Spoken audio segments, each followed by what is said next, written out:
Please আজকের জন্য আমাকে ছেড়ে দেন। আমার শরীর ভালো না, আমি এখন ওইসব সহ্য করতে পারবো না, আমি মরেই যাব। প্লিজ আজকের জন্য আমাকে ছেড়ে দিন। আয়াত কথাগুলো আমার সামনে হাত জোর করে বলছিল আর কান্না করছিল, কিন্তু কোনো লাভ হলো না। চুলের মোড় ধরে টেনে বিছানায় নিয়ে গেলাম। বিছানায় ফেলে দিয়ে আঁচল ধরে টেনে শাড়ি খুলে নিচে ছুঁড়ে ফেলে দিই। উন্মুক্ত পেটে অনবরত চুমু খেতে লাগলাম। ঠোঁট জোড়া দখল করে নিয়ে চুষতে লাগলাম। আয়াত এক হাত দিয়ে পেটে স্লাইড করতে লাগলাম, আরেক হাত দিয়ে চুলের মুঠি চেপে ধরে ঠোঁটে কিস করছি। তারপর নিজের চাহিদা মেটাতে শুরু করলাম। আয়াতের চোখ দিয়ে শুধু পানি পড়ছে। তার চেয়ে বেশি কিছু করার সাধ্য যে তার নেই। নিজের মা আর ছোট ভাইয়ের জীবনটা যে তার এই শরীরটা দিয়ে বাঁচাতে হবে। নিজের চাহিদা মিটিয়ে ক্লান্ত হয়ে শুয়ে পড়ি। আয়াত কান্না করতে করতে কাপড়গুলো নিয়ে ওয়াশরুমে চলে যায়। শাওয়ার নেওয়ার সময় শরীরে খুব জোরে জোরে ঘষতে শুরু করে। নিজের শরীরে লেগে থাকা ওই স্পর্শগুলো মুছতে চায়, কিন্তু সবকিছু কি চাইলেও মোছা যায়? প্রতিদিন রাতেই এভাবে সে বৈধ ধর্ষণের শিকার হয়। আপনারা হয়তো ভাবছেন এইটা বৈধ কি করে হলো। আয়াত আর আমি পবিত্র বিবাহ বন্ধনে আবদ্ধ। বিয়েটা যেভাবেই হোক না কেন, এখন আমরা স্বামী স্ত্রী, যেখানে শুধু শারীরিক চাহিদা মেটানো ছাড়া আর কোনো সম্পর্ক নেই। আমি আগে আয়াতকে পাগলের মতো করে ভালোবাসতাম, কিন্তু আয়াত তা পাত্তাও দিত না, কারণ সে বড়লোক দেখতে পারে না। তার বাবাও খুব বড়লোক ছিলেন। তার মাকে ভালোবেসে বিয়ে করলেও পরে ওনাকে ছেড়ে চলে যায়। তার মায়ের প্রতিটা চোখের পানি ও নিজ চোখে দেখেছে। কতটা কষ্ট করে তাকে আর তার ভাইয়াটাকে মানুষ করেছে সেটা নিজের চোখে দেখেছে। এরপর থেকে সে আর কোনো বড়লোক মানুষদের দেখতে পারে না। সেভাবে টাকার জন্য তারা সবকিছু করতে পারে, তাদের কাছে টাকাই সবকিছু। অতীত। আয়াত যখন ফার্স্ট দিন কলেজে আসে সেদিন আমি তাকে প্রথম দেখি। হলুদ কালার ড্রেসে আয়াতকে যেন এক হলুদ পরীর মতো লাগছিল। আমি প্রথম কোনো মেয়ের দিকে এমন দৃষ্টিতে দেখি। তারপর থেকে আয়াতকে ফলো করি। তাকে কলেজের কাজ থেকে শুরু করে ফ্যামিলির হেল্প থেকে শুরু করে আরো অনেক কাজে সাহায্য করি। কখনো সামনাসামনি করে, কখনো বা আড়াল থেকে, আবার কখনো বা লোক দিয়ে। একদিন একদল বখাটে ছেলে রাস্তায় আয়াতকে ডিস্টার্ব করেছিল। আয়াত তাদেরকে পাশ কাটিয়ে চলে যেতে নিলেও তারা তার পথ আটকে দাঁড়াচ্ছিল। অনেক বাজে কথাও বলছিল। তাতে আয়াত কিছুটা ভয় পেয়ে যায় আর কান্না করে দেয়। আয়াতের কান্না দেখে আমার চরম রাগ উঠে যায়। আমি ছেলেগুলোকে মারতে শুরু করি। মারামারির এক পর্যায়ে একটা ছেলে আমাকে ছুরি মারতে নিলে তা ফিরাতে গিয়ে আমার হাত অনেকটা কেটে যায়। তাই আয়াত তার ব্যাগ থেকে রুমাল বের করে বেঁধে দেয়। সেই রুমালটা আমি খুব যত্ন করে রেখে দেই। তারপর হঠাৎ একদিন কলেজের হলরুমে আয়াতকে ডেকে পাঠাই। আয়াতও আসে, কিন্তু হলরুমের দরজা খুলতেই হাজারো ফুলের পাপড়ি পড়তে শুরু করে। সামনে পা বাড়াতে নিলে সে দেখলো নিচে ফুলের বাগিচা বানানো। সে কিছু বুঝতে পারছিল না এসবের মানে। সে সামনে এগিয়ে যেতেই তার কানে মাইক্রোফোনের আওয়াজ আসতে লাগে। আমি বলছি, তোমাকে আমি যেদিন প্রথম দেখেছিলাম সেদিনই বুকের বাঁ পাশটাতে তোমাকে জায়গা দিয়েছিলাম। যেদিন তোমার নামটা জানতে পেরেছিলাম সেদিনই আমি আমার মনে লিখে নিয়েছিলাম। যেদিন প্রথম তোমার কাছে এসেছিলাম সেদিনই আমি প্রতিজ্ঞা করেছিলাম তোমার সাথে সারা জীবন কাটানোর। হলুদ রং ড্রেসটাতে তোমাকে প্রথম দেখেছিলাম বলে তোমাকে আমার হলুদ পরি বানানোর স্বপ্ন দেখেছি। আই লাভ ইউ হলুদ পরি। আমি মাইক্রোফোন হাতে কথাগুলো বলতে বলতে আয়াতের সামনে এসে দাঁড়ালাম। হাতে এক গুচ্ছ গোলাপ নিয়ে হাঁটু গেড়ে ভালোবাসার কথাটা বললাম, কিন্তু আয়াত গোলাপগুলো না নিয়ে বলল, সরি, আমি আপনাকে ভালোবাসি না। আপনি হয়তো আমার ব্যাপারে কিছুই জানেন না। আমি আপনাদের মতো এত বড় লোক না, আর এত বড় লোক হতেও চাই না। আমি জানি সবকিছু, আর আমি সবকিছু জেনেই তোমাকে ভালোবেসেছি। I love you. Please next time আমাকে এসব কিছু বলবেন না। আর হ্যাঁ, আমি আপনাকে আরেকটা কথা বলে দিয়ে যাই, বড় লোকরা কখনো কাউকে ভালোবাসে না, তারা সবসময় ব্যবহার করে। কে বলেছে তোমাকে বড় লোকরা ভালোবাসে না? তোমাকে কে বলেছে? কেউ বলেনি, আমার পরিবার এটার প্রমাণ। আমি নিজ চোখে দেখেছি আমার জন্মদাতা পিতা আমার মাকে ছেড়ে চলে গেছেন, আমাদেরকে একা করে দিয়ে উনি চলে গেছেন। আয়াত কথাগুলো বলেই হলরুম থেকে বেরিয়ে গেল। চোখ দিয়ে হাজারো অশ্রু ঝরছে তার। আর এদিকে আমি আয়াতের চলে যাওয়ার দিকেই তাকিয়ে আছি। হাতে থাকা গোলাপগুলো নিচে ফেলে দেই। এরপরেও বেশ কিছুদিন আয়াতকে আমি বোঝানোর চেষ্টা করি যে সব বড়লোক এক হয় না, কিন্তু আয়াত তাও রাজি হয়নি। কলেজে বসন্তের ফাংশন হচ্ছে, আয়াতও এসেছে। আজকেও সেই হলুদ কালারে, কিন্তু আজকে শাড়ি পরে। আমি সেই দৃষ্টিতেই তাকিয়ে দেখছি। তা দেখে আমার ফ্রেন্ডসরা বলল, আসফি, আমি বলি কি, আজকে সবার সামনে তুই ওকে প্রপোজ করে দে। হয়তো আজকে তোকে এতগুলো মানুষের সামনে ফিরিয়ে দিবে না। তুই ঠিকই বলছিস, আমি আজকে আবারও ওকে প্রপোজ করব। আর যদি ফিরিয়ে দেয় তাহলে? দেখ আসবি, তাড়াহুড়ো করে কিছু করিস না, তার ফল কিন্তু ভালো হবে না। আদি, তুই সবসময় উল্টোপাল্টা ভাবিস কেন? তুই যা বলছিস তা ভুলেও হবে না। আসফি, তুই যা তো। আমি স্টেজে উঠে মাইক্রোফোন নিয়ে বলতে শুরু করলাম, হেই হলুদ পরি, তোমাকে আজকে আবারও হলুদ কালারে দেখলাম। যেই কালারটা দেখে আমার মনের কালার জ্বলে উঠেছিল। তুমি হয়তো আমার ভালোবাসাটাকে বিশ্বাস করতে পারছো না, তাই আমাকে মানতে পারছো, কিন্তু আমি সত্যি তোমাকে ভালোবাসি। আই লাভ ইউ হলুদ পরি, আই লাভ ইউ আয়াত। যখন আমি আয়াতের নাম নিলাম তখন সবার দৃষ্টি আয়াতের দিকে গেল। সবার কেমন করে যেন আয়াতের দিকে তাকিয়ে আছে। আয়াতের তা মোটেও ভালো লাগছিল না, বরং রাগ লাগছিল। সে আস্তে আস্তে করে সামনে উঠতে লাগলো। আমার মুখে বিশ্ব জয় করা হাসি। আয়াত স্টেজে উঠে মাইক্রোফোনটা হাতে নিয়ে বলল, but I don't love you, please don't disturb me again. Ayat কথাটা বলেই চলে যেতে নিলেই আমি ওর হাত ধরে ফেললাম। হাতটা ছাড়ুন। না, ছাড়বো না, আগে বলো ভালোবাসো। আয়াত আর সহ্য করতে না পেরে আমার থেকে হাতটা ঝাড়ি নিয়ে ছুটিয়ে একটা কষিয়ে থাপ্পড় মারলো। সবাই একদম অবাক, সব চুপচাপ হয়ে যায়। আয়াত এবার রাগে চোখগুলো বড় বড় করে বলল, আপনার কি মনে হয় আমি আপনার এসব নাটকে পড়ে যাব? যদি তাই হয় তাহলে ভুল। আমি আর 5টা মেয়ের মতো না। আর আপনি আমাকে ভালোবাসার জন্য প্রপোজ করেননি, বরং সবার সামনে হাসির পাত্র বানানোর জন্য এই তামাশা করেছেন। আয়াত আর কিছু না বলে হনহন করে স্টেজ থেকে নেমে চলে গেল। আমি এখনো স্টেজে দাঁড়িয়ে আছি, গালে হাত দিয়ে। আয়াতের এই চটটাই ওর লাইফের সবচেয়ে বড় ভুল ছিল, যার মূল্য তাকে খুব বাজেভাবে পোষাতে হবে। সন্ধ্যায় ফ্রেন্ডের বাসা থেকে বাড়ি ফিরছি। আমি প্রায় সময়ই এমন সময় যাই, কিন্তু এমন অদ্ভুত আগে কখনো লাগেনি। চারদিকে কোনো মানুষজন নেই, কেমন জানি ভয় ভয় লাগছিল। আমি শাড়ির আঁচলটা খামচে ধরে হেঁটে যাচ্ছি। হঠাৎ পেছন থেকে একটা প্রাইভেট কার এসে সামনে ব্রেক করলো। লাইটের আলো আমার চোখে পড়লো। আমি কিছু দেখতে পারছি না, শুধু এটাই দেখলাম একটা লোক আমার দিকে এগিয়ে আসছে। আর কিছু বুঝে ওঠার আগে রুমাল দিয়ে আমার মুখ চেপে ধরলো। সাথে সাথে চোখ দুটো বন্ধ হয়ে গেল। আর যখন চোখ খুললাম তখন নিজেকে কারো বেডরুমে আবিষ্কার করলাম। মাথাটা ঝিমঝিম করছে। আমি উঠে বসতেই কেউ একজন রুমে ঢুকলো, যাকে দেখার জন্য মোটেও প্রস্তুত ছিলাম না। আপনি? হ্যাঁ, আমি মিস্টার আসফি মেরাজ। আপনি এখানে কেন? কি করছেন এখানে? আমারই বেডরুমে, আমারই বেডে থেকে তুমি আমাকে জিজ্ঞেস করছো আমি এখানে কেন, আমি এখানে কি করছি। আমি জোরে জোরে হেসে দিয়ে কথাটা বললাম। আমি বুঝতে পারলাম না উনি সব কি বলছেন। আমি এখানে আসলাম কি করে? তখনই মনে হলো সন্ধ্যার কথা, আর সাথে সাথেই বললাম, তার মানে ওই লোকটা আপনিই ছিলেন? ইয়া, এছাড়া এত বড় সাহস কার হবে আমার হলুদ পরীকে টাচ করার? আপনি আমাকে কেন এখানে এনেছেন? আমাকে যেতে দিন প্লিজ, বাড়িতে সবাই আমার জন্য অপেক্ষা করছে। সো সরি হলুদ পরি, তোমাকে তো আমি আর ছাড়ছি না। ছাড়ছেন না মানে? কি বলতে চাচ্ছেন আপনি? আমি তোমাকে ভালোবাসি, আর আমি তোমাকে আমার করেই ছাড়বো। তার আগে তোমার কোথাও যাওয়া হচ্ছে না। ও, তার মানে আপনি এখন আমাকে রেপ করবেন? আপনি কি ভেবেছেন আপনি আমাকে রেপ করলেই আপনাকে মেনে নেব? আপনার পায়ে পড়ে থাকবো। যদি তাই ভেবে থাকেন তাহলে ভুল ভাবছেন মিস্টার আসফি মেরাজ। আমি মরে গেলেও আপনাদের মতো বড় লোকদেরকে ভালোবাসতে পারবো না, সংসার তো দূরের কথা। ও হলুদ পরি, তুমি না একটু বেশি বুঝো। তোমাকে তো আমি জানি আপনি কি বলতে চাচ্ছেন। আপনি আমাকে শুধু একবারের জন্য বেডে পেতে চান, তাই তো? তাহলে আসুন, মিটিয়ে নিন আপনার ক্ষুধা, তবু আমাকে মুক্তি দিন। আপনার এই ভালোবাসার নাটক করতে হবে না। আমি বুক থেকে শাড়ির আঁচলটা সরিয়ে কথাগুলো বললাম। আসফি শয়তানি হাসি দিয়ে আমার দিকে এগিয়ে গেল, তারপর শাড়ির আঁচলটা নিয়ে টানতে লাগলো।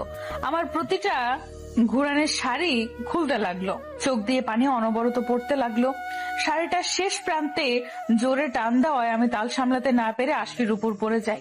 আসফি আমার ঘাড়ের চুলগুলো সরিয়ে ঘাড়ে হালকা করে চুমু দিয়ে বলল, আলমারিতে বিয়ের বেনারসি আর গহনা রাখা আছে, রেডি হয়ে নাও, কিছুক্ষণ পর কাজী চলে আসবে। আপনি কি সাইকো? আমি বলছি না আমি আপনাকে ভালোবাসি না, আমি আপনাকে বিয়ে করতে পারবো না, তারপরও কেন এসব করছেন আপনি? প্লিজ আমাকে যেতে দিন, আমি আপনার পায়ে পড়ছি, আমাকে যেতে দিন। বাড়িতে আমাকে নিয়ে হয়তো অনেক টেনশন করছে। হুম, মোটেও না, তারা এখন এই বাড়িতে আছে। কি? এখানে কেন? আপনি ওদের সাথে কিছু করেননি তো? এতটাও খারাপ না, কিন্তু হতেও পারি, তাই ভালোই ভালোই বলছি, বিয়ের জন্য রেডি হয়ে যাও। কখনোই না। আচ্ছা, তাহলে আমি ওদের ব্যবস্থা করছি। ব্যবস্থা করবেন মানে কি করবেন আপনি? জানতে চাও? তাহলে চলো। আয়াতকে টেনে নিয়ে গেলাম একটা রুমে, যেখানে আয়াতের ছোট ভাই আর মাকে চেয়ারের সাথে বেঁধে রাখা হয়েছে, মুখে কস্টেপ দেওয়া। ছোট ভাইটার মুখ দেখে বোঝা যাচ্ছে ও কতটা ভয় পেয়ে আছে, আর মায়ের চোখ দিয়ে পানি পড়ছে। আয়াতের এটা দেখে খুব কষ্ট হলো।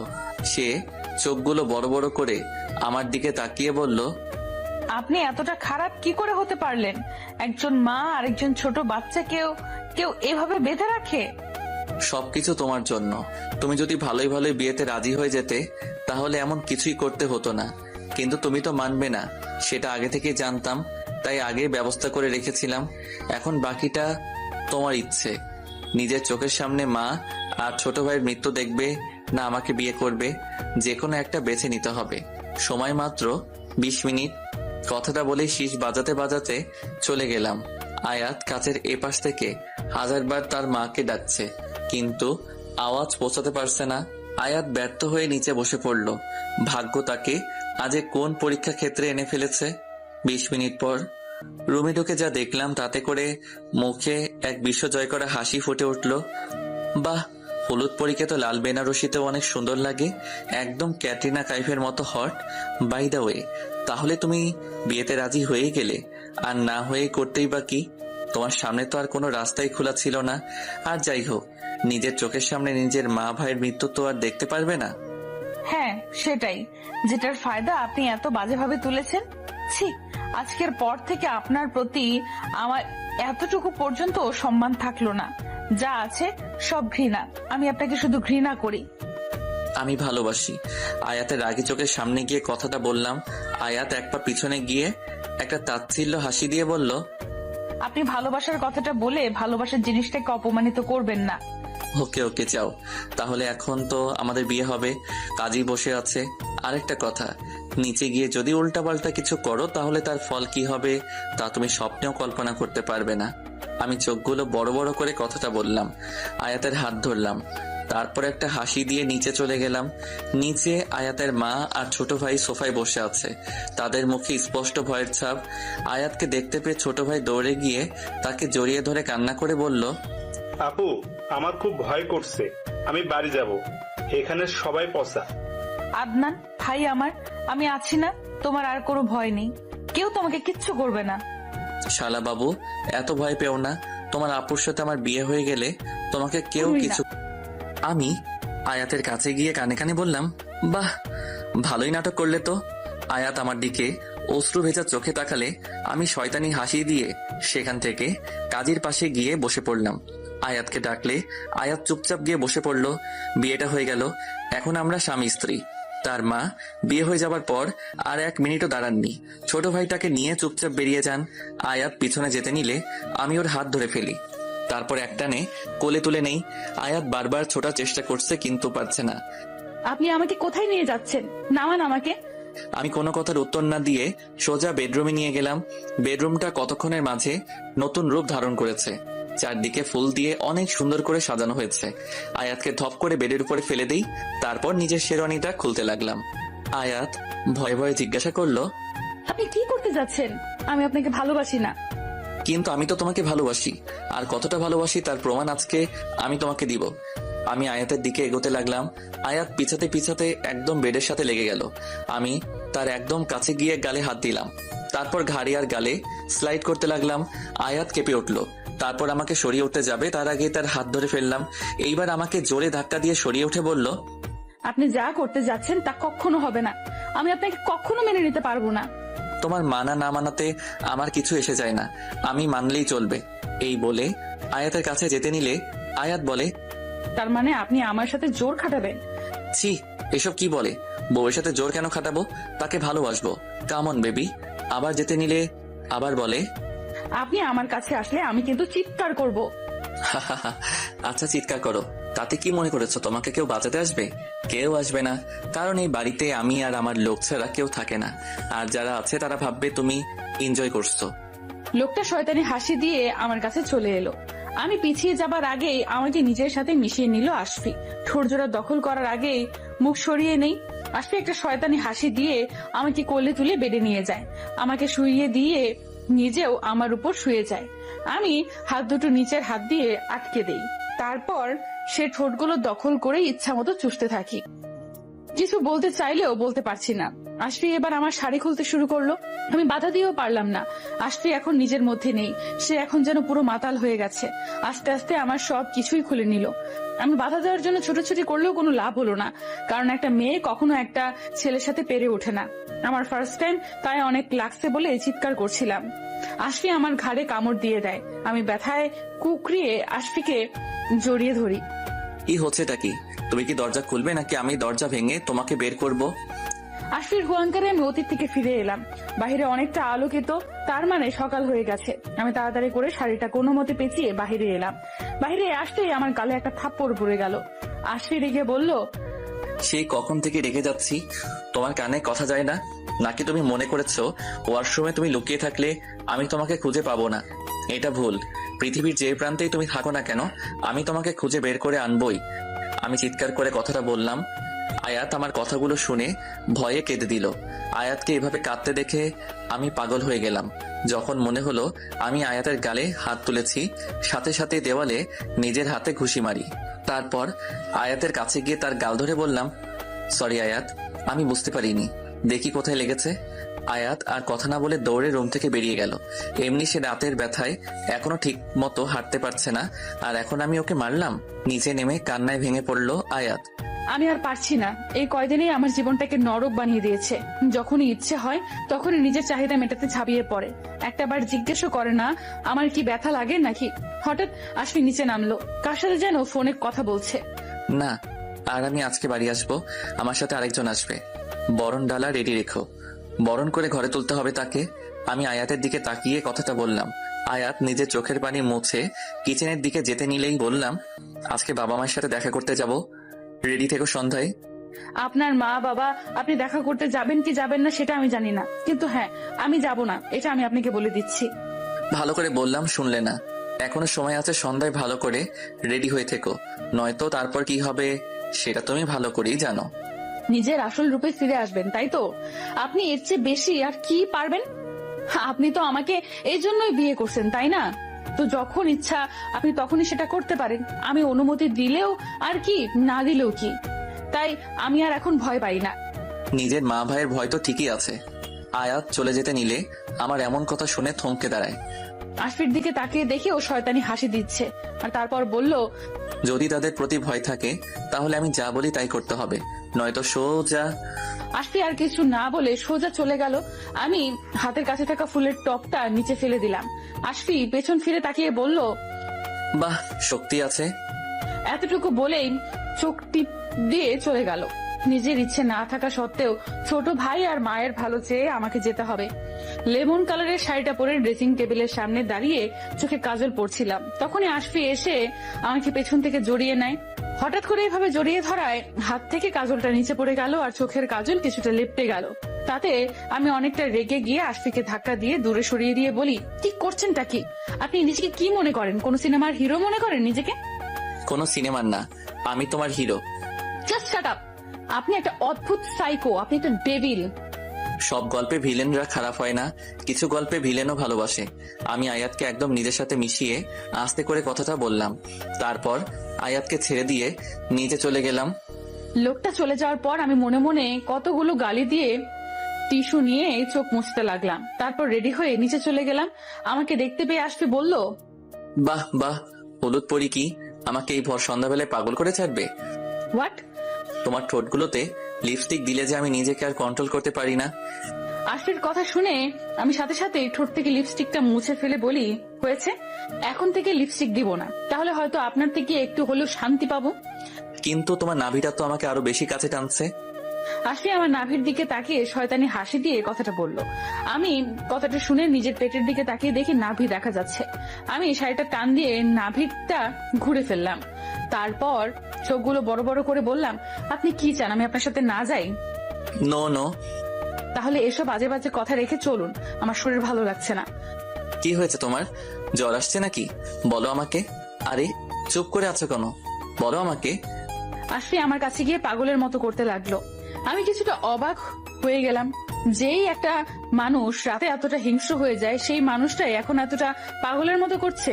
আমি একটু তাচ্ছিল্য হাসি দিয়ে বলি, আপনি যা করেন তারই কোনো এক ব্যথা। আর আমি মরে গেলেই বা আপনার কি? আপনার তো শুধু আমার শরীরটাই চাই। আমি আর একটা কথা না বলেই আশফির থেকে নিজেকে সরিয়ে নিয়ে বাইরে চলে গেলাম। আমি আয়াতের কথা শুনে নিজের উপর রাগ করে সোফায় লাথি মারলাম। তারপর বের হয়ে চলে গেলাম। গাড়িতে আমি ওর সাথে কোনো কথা বলিনি। আয়াত বাহিরে তাকিয়ে আছে, বাতাসে চুলগুলো উঠছে। রাতে ল্যাম্পপোস্টের আলোগুলোতে তাকে এক অদ্ভুত মায়াবী লাগছে। আমি চাইলেও তার থেকে চোখ সরাতে পারছিলাম না, কিন্তু আয়াত আমার দিকে ফিরতেই আমি চোখ সরিয়ে ফেললাম। আশফির গাড়ি তাদের বাড়ির সামনে ঢুকতে লাগলো। আমি অবাক হয়ে সবকিছু দেখতে লাগলাম। বাহির থেকে একদম একটা রাজপ্রাসাদের মতো দেখতে, তার সাথে নানা রকমের লাইটিং করা। গাড়িটা থামলো, আশফির গাড়ি থেকে ভেতরে চলে গেল। কিছুক্ষণ পর এসে দরজা খুলে আমার দিকে হাত বাড়িয়ে দেয়। আমি হাতটা না ধরেই নেমে আসি। তারপর শাড়ি ঠিক করতে থাকি। তখন আশফি বলে, মাথায় কাপড়টা দিয়ে নাও, মা ড্রয়িং রুমে আছে। আমি আশফির কথা মতো মাথায় কাপড় দিয়ে দিলাম। তারপর আশফির পেছন পেছন গিয়ে দাঁড়ালাম। বাড়ির ভেতরে ঢুকার সাথে সাথে আমার মনে হলো আমি কোনো এক রাজপ্রাসাদে চারপাশটা ভালো করে দেখতে লাগলাম। হঠাৎ করে কেউ একজন চিৎকার করে ওঠে, দাঁড়াও। আশফি থমকে দাঁড়ায়। আমি কিছুটা ভয় পেয়ে যাই। আসলে ধমকটা দিয়েছেন আশফির মা, মিসেস শাহনাজ। আশফি তার নিজের মাকে অনেক ভয় পায়। আস্তে আস্তে আশফির মা আশফির সামনে এসে দাঁড়ায়। কাকে সাথে করে নিয়ে এসেছিস? মা আসলে কি মামা করছিস? যা বলবি বল। আয়াত আমার স্ত্রী, তোমার ছেলের বউ। আশফির কথা শুনে মিসেস শাহনাজ অবাক হয়ে যায়। ওনার পাশে এসে আশফির বোন ফারিন দাঁড়ায়। ভাইয়া তুই এগুলো কি বলছিস? তোর মাথা ঠিক আছে? আমি যা বলছি সত্যি বলছি। আমি আয়াতকে বিয়ে করেছি, ও আমার স্ত্রী। আশফি, তুই এখানে বস। আমি আয়াতকে আমার রুমে নিয়ে যাচ্ছি। ওর সাথে আমার কিছু কথা আছে। ফারিন, আয়াতকে নিয়ে আমার রুমে আয়। এই বলে মা চলে গেলেন। আমি অবাক হয়ে গেলাম, কি এমন কথা বলবে যা বলার জন্য আয়াতকে উপরে ডাকলো। আয়াতও একই কথা ভেবে ভয় পাচ্ছে হয়তো। সে আমার দিকে তাকালে আমি একটা জোরপূর্বক হাসি দেবার চেষ্টা করি। চল আমার সাথে। মিসেস চৌধুরী ওনার রুমে উল্টো দিকে তাকিয়ে দাঁড়িয়ে আছে। আমি ভয়ে ভয়ে রুমের ভেতরে ঢুকলাম। মা নিয়ে এসেছি। তুই নিচে যা, আশফি যেন রুমের আশেপাশেও না আসে। আচ্ছা মা। ফারিন এই কথা বলে চলে গেল। কি যেন নাম তোমার? আয়াত। কি করো তুমি? অনার্স প্রথম বর্ষে আছি। বাবা মার পরিচয়? মা হাবিবা চৌধুরী। কিছু করেন না, বাবা সূর্য চৌধুরী আমাদেরকে ছেড়ে চলে গেছেন। ও, তাই আমার ছেলেকে ফাঁসালে? তোমাদের মতো মেয়েদেরকে আমি খুব ভালো করেই চিনি। টাকার লোভে তোমরা কি করতে পারো তা আমি জানি। তো আমার ছেলেকে কি দিয়ে ইমপ্রেস করলে? মিসেস শাহনাজের কথা শুনে অনেক রাগ উঠে যায়, কিন্তু তা কন্ট্রোল করে বললাম, এইসব প্রশ্ন আমাকে না করে আপনার ছেলেকে করবেন। আপনি হয়তো বাইরের মেয়েদেরকেই চিনেন, কিন্তু নিজের ঘরের ছেলেদেরকে আজও চিনতে পারলেন না। বাহ, তেজ আছে দেখা যাচ্ছে। যাই হোক, কত টাকা দিলে তুমি আমার ছেলে থেকে সরে যাবে বলো? 1 লাখ, 2 লাখ, 4, 7, 10? বাস, অনেক হয়েছে। আপনি আমাকে কি মনে করেছেন? আমি ঠিক ভালো করে বুঝতে পারছি। আর আপনি একটা কথা খুব ভালো করে শুনুন, কোনো টাকাই আমার লাগবে না। আপনি আপনার ছেলেকে আমার থেকে সরিয়ে নেন, এটা আপনার কাছে আমার একটা অনুরোধ রইল। আমি হাত জোর করে কথাটা বললাম। তারপর মাথা থেকে কাপড়টা সরিয়ে রুম থেকে বেরিয়ে আসলাম। এদিকে আমি পাগল হয়ে যাচ্ছি টেনশনে। মা আয়াতকে কি বলবে? মা কি মেনে নিবে? এসব ভেবে ভেবে টেনশনে অবস্থা খারাপ হয়ে যাচ্ছে। আয়াতকে নিচে নামতে দেখে আমি এক দৌড়ে তার কাছে যাই। মা কি বললো? তা আমাদের মাঝের কথা ছিল, আপনাকে যদি বলাই যেত তাহলে আপনাকে এখানে না রেখে আমাদের সাথে রুমেই ডাকতো। আয়াত এই কথা বলে সদর দরজার কাছে চলে গেল। সাথে সাথে মা জোরে জোরে বলতে লাগলেন, কে কোথায় আছিস? বরণ ঢালাটা নিয়ে আয়। আমি আমার একমাত্র পুত্রবধূকে ঘরে তুলবো। আমি ওনার কথা শুনে অবাক হয়ে যাই। মিসেস শাহনাজের দিকে তাকাই। এই মিসেস শাহনাজ আর রুমের ভেতরের মাঝে 3 রাত তফাৎ। মিসেস শাহনাজ আমার কাছে এসে জড়িয়ে ধরে। তারপর কানে কানে বলল, তোমাকে একটু পরীক্ষা করে দেখলাম আমার ছেলে কোনো ভুল মেয়েকে ঠিক করেনি তো। কিন্তু না, আমি ভুল ছিলাম। তুমি আমার ছেলের উপযুক্ত বউ, আর এ বাড়ির উপযুক্ত ছোট কিন্নি। শেষ কথাটা আমাকে ছেড়ে দিয়ে আর একটু জোরেই বললেন। আমি যেন নিজের কানকে বিশ্বাস করতে পারছি না। মা এত সহজে আয়াতকে মেনে নিবে তা আমি নিজেও বুঝতে পারিনি। মা আমাকে কাছে ডাকলেন, আমি ওনার কাছে গিয়ে দাঁড়াই। তারপর আমাদের দুজনকে বাড়ির সদর দরজার বাহিরে নিয়ে দাঁড় করিয়ে বরণ করানো হয়। বরণ শেষে আমি আয়াতের হাতটা ধরে মাকে সালাম করে নেই। আয়াত অনেকটা হিচকা টান খেয়ে যায়, কিন্তু যখন সালাম করতে দেখলো তখন নিজের ইচ্ছেতেই সালাম করলো। বেঁচে থাকো মা, তোমাদের সংসার যেন সুখের হয়। আসফি, বৌমাকে নিয়ে ঘরে আয়। এক মিনিট, এভাবে ঘরে ঢুকলে তো হবে না। একে তো না জানিয়ে বিয়ে করেছিস, এখন আমার বকশিস না দিয়ে গৃহে প্রবেশ করবি? এটা তো হয় না। আমার বউকে নিয়ে আমি গৃহ প্রবেশ করব, তোর তাতে কি রে? তুই তোর বউকে নিয়ে যা ইচ্ছা করিস, তার আগে আমাকে আমার বকশিস বুঝিয়ে দে। মা দেখছো? আমি তোদের মাঝে নেই। দে টাকা দে, নয়তো বউ নিয়ে ভাগ। আহ, দিয়ে দিন না, মাত্র 20,000ই তো বলবে। ছোট বোন বিয়েতে তো 30,000 নিতেও, এখন না হয় 20,000ই নিল। দেখছিস, ভাবিও বলছে, যদিও আমি একটু কম বলতাম। আমার কথা থামিয়ে দিয়ে আয়াত কথাটা বলল। আয়াতের কথা শুনে আমি ওর দিকে তাকালাম। আয়াত একটা বাঁকা হাসি দিল, আমিও একটু বাঁকা হাসি হেসে টাকাটা দিয়ে দেই। তারপর কানে কানে কি যেন একটা বলে ফারিনকে। ফারিন একটু লজ্জা পেয়ে হাতে ইশারা করে চলে যায়। আয়াত আমি একসাথে গৃহ প্রবেশ করি। আজকে আমি অনেক খুশি, কারণ আমি যাকে এতদিন ভালোবেসে এসেছি আজকে তাকে পরিবারের সামনে নিজের বউ হিসেবে পরিচয় করাতে পেরেছি। যদিও আয়াত এখনো এই সম্পর্কটা মেনে নেয়নি, কিন্তু আমার দৃঢ় বিশ্বাস একদিন ঠিকই আয়াত এই সম্পর্কটা মন থেকে মেনে নিবে। মা আর আয়াত সোফায় বসে কথা বলছিল। আমি কিচেন থেকে আয়াতকে দেখছিলাম। যেই আমি আগে মেয়েদের দিকে একবারও ফিরে তাকাতাম না, সেই আমি আজকে একজনকে পাগলের মতো করে ভালোবাসি। রাতে ডিনার টাইমে বাবা বাসায় আসলেন। মা বাবাকে সবটা খুলে বললে উনিও আয়াতকে মেনে নেয়। ডিনার শেষ করে বাবা আর মা চলে যাওয়ার সাথে সাথেই ফারিন বলে, ভাইয়া ডান। এত তাড়াতাড়ি করে ফেলছিস? টাকার একটা লোভ আছে না? লোভী মাইয়া কোথাকার। হ্যাঁ। ফারিন মুখ ভেঙচি দিয়ে চলে গেল। আমি আয়াতের দিকে এগিয়ে যেতে লাগলাম। আয়াত ভয় পেয়ে হেঁচকি দিতে লাগলো। আমি সাথে সাথেই আয়াতের চুলের মুঠি ধরে ঠোঁট জোড়া দখল করে নিলাম। আয়াত চোখ বড় বড় করে ফেললো, আর সে এতটাই অবাক হলো যে নিমেষেই হেঁচকি শেষ হয়ে গেল। আমি ঠোঁটগুলো ছেড়ে দিয়ে বললাম, খাবারে কি যেন একটা কম পড়ে গেছিল, তাই এই স্বাদটা দিয়ে মিটিয়ে নিলাম। অসভ্যই তোর লুচ্চা। এই লাস্ট কথাটা কি বললে? লুচ্চা? কে? আমি? হ্যাঁ, আপনি একটা লুচ্চা। তাহলে তো একটু লুচ্চামি করতেই হয়। এই বলে আমি আয়াতকে কোলে তুলে নেই। আয়াত ছুটার জন্য নড়াচড়া করতে লাগলো, তাই আমি বললাম, কোনো লাভ নেই, এখন শুধু দেখবা এই লুচুটা কি কি করতে পারে। আর হ্যাঁ, যদি বেশি নড়াচড়া করো তাহলে কিন্তু কোল থেকে সোজা নিচে ছেড়ে দিব, তখন বুঝতে পারবে নড়াচড়ার ফল কি হয়। আয়াত আর কিছু করলো না, একদম চুপ হয়ে কোলে থাকলো, কারণ সে ভালো করেই জানে আমার দ্বারা এই কাজটা খুব ভালো করেই সম্ভব। রুমের দরজা খুলে ভিতরে ঢোকার সাথে সাথেই উপর থেকে গোলাপের পাপড়ি পড়তে লাগলো। আয়াত অবাক হয়ে চারপাশে দেখতে লাগলো। সে আরো বেশি অবাক হয়ে গেল যখন সে বেডের দিকে তাকালো। পুরো বেডটা বাসরাতের মতো করে সাজানো। সে এখন বুঝতে পারলো তখন ফারিন আর আমি কি নিয়ে কথা বলছিলাম। আমি আয়াতকে বেডে গিয়ে বসিয়ে দিলাম। আয়াতের কানের কাছে গিয়ে বললাম, এই লুচু মানুষটার সারপ্রাইজটা কেমন লাগলো আপনার? খুবই বাজে। ও তাই? তাহলে ভালো করে চেষ্টা করি। আয়াত রাগে কথাগুলো বলেছিল। আমি কথাগুলো বলে শয়তানি হাসি দিয়ে আয়াতের ঠোঁটের দিকে এগোতে লাগলাম। তখনই আয়াত আমাকে ধাক্কা দিয়ে ফেলে দিয়ে উঠে রাগে জোরে চিল্লিয়ে বলল, আপনি নিজেকে কি মনে করেন, আর আমাকে বা আপনি কি মনে করেন? কোনো খেলনা পুতুল আমি, আর আপনি সেই খেলনা পুতুলটার মালিক। যখন যেভাবে ইচ্ছা তখন সেভাবেই চালাবেন। আপনার কি মনে হয় আপনি এইসব বিছানা, এইসব ফ্যামিলি ড্রামা করে আমার মন জয় করে নিতে পারবেন? পারবেন না, কারণ আপনার প্রতি আমার ঘৃণাটা দিন দিন বেড়ে যাচ্ছে। আপনি যখন আমার কাছে আসেন না, তখন আমার মনে হয় আমার পাশে একটা হিংস্র পশু আছে, যে কোনো সময় আমার উপর আক্রমণ করতে পারে। হ্যাঁ, এটা সত্যি, আমি আপনাকে একটা হিংস্র পশু মনে করি। এগুলো তোমাকে দেখানোর জন্য করেছিলাম যে আমি তোমাকে কতটুকু ভালোবাসি। আপনার দেখানো হয়েছে, আর আমিও দেখে নিয়েছি। আপনি আমাকে নয়, বরং আমার শরীরটাকে ভালোবাসেন। আপনি একটা বার আমাকে স্পর্শ করার আগে আমাকে জিজ্ঞেস করে নিয়েছেন আমি তোমাকে স্পর্শ করব কিনা। আমি তোমার হাজবেন্ড আর তুমি আমার বিয়ে করা স্ত্রী। তোমাকে ছুতে আমার কেন পারমিশন নিতে হবে? বিয়ে? আপনি কোন বিয়ের কথা বলছেন?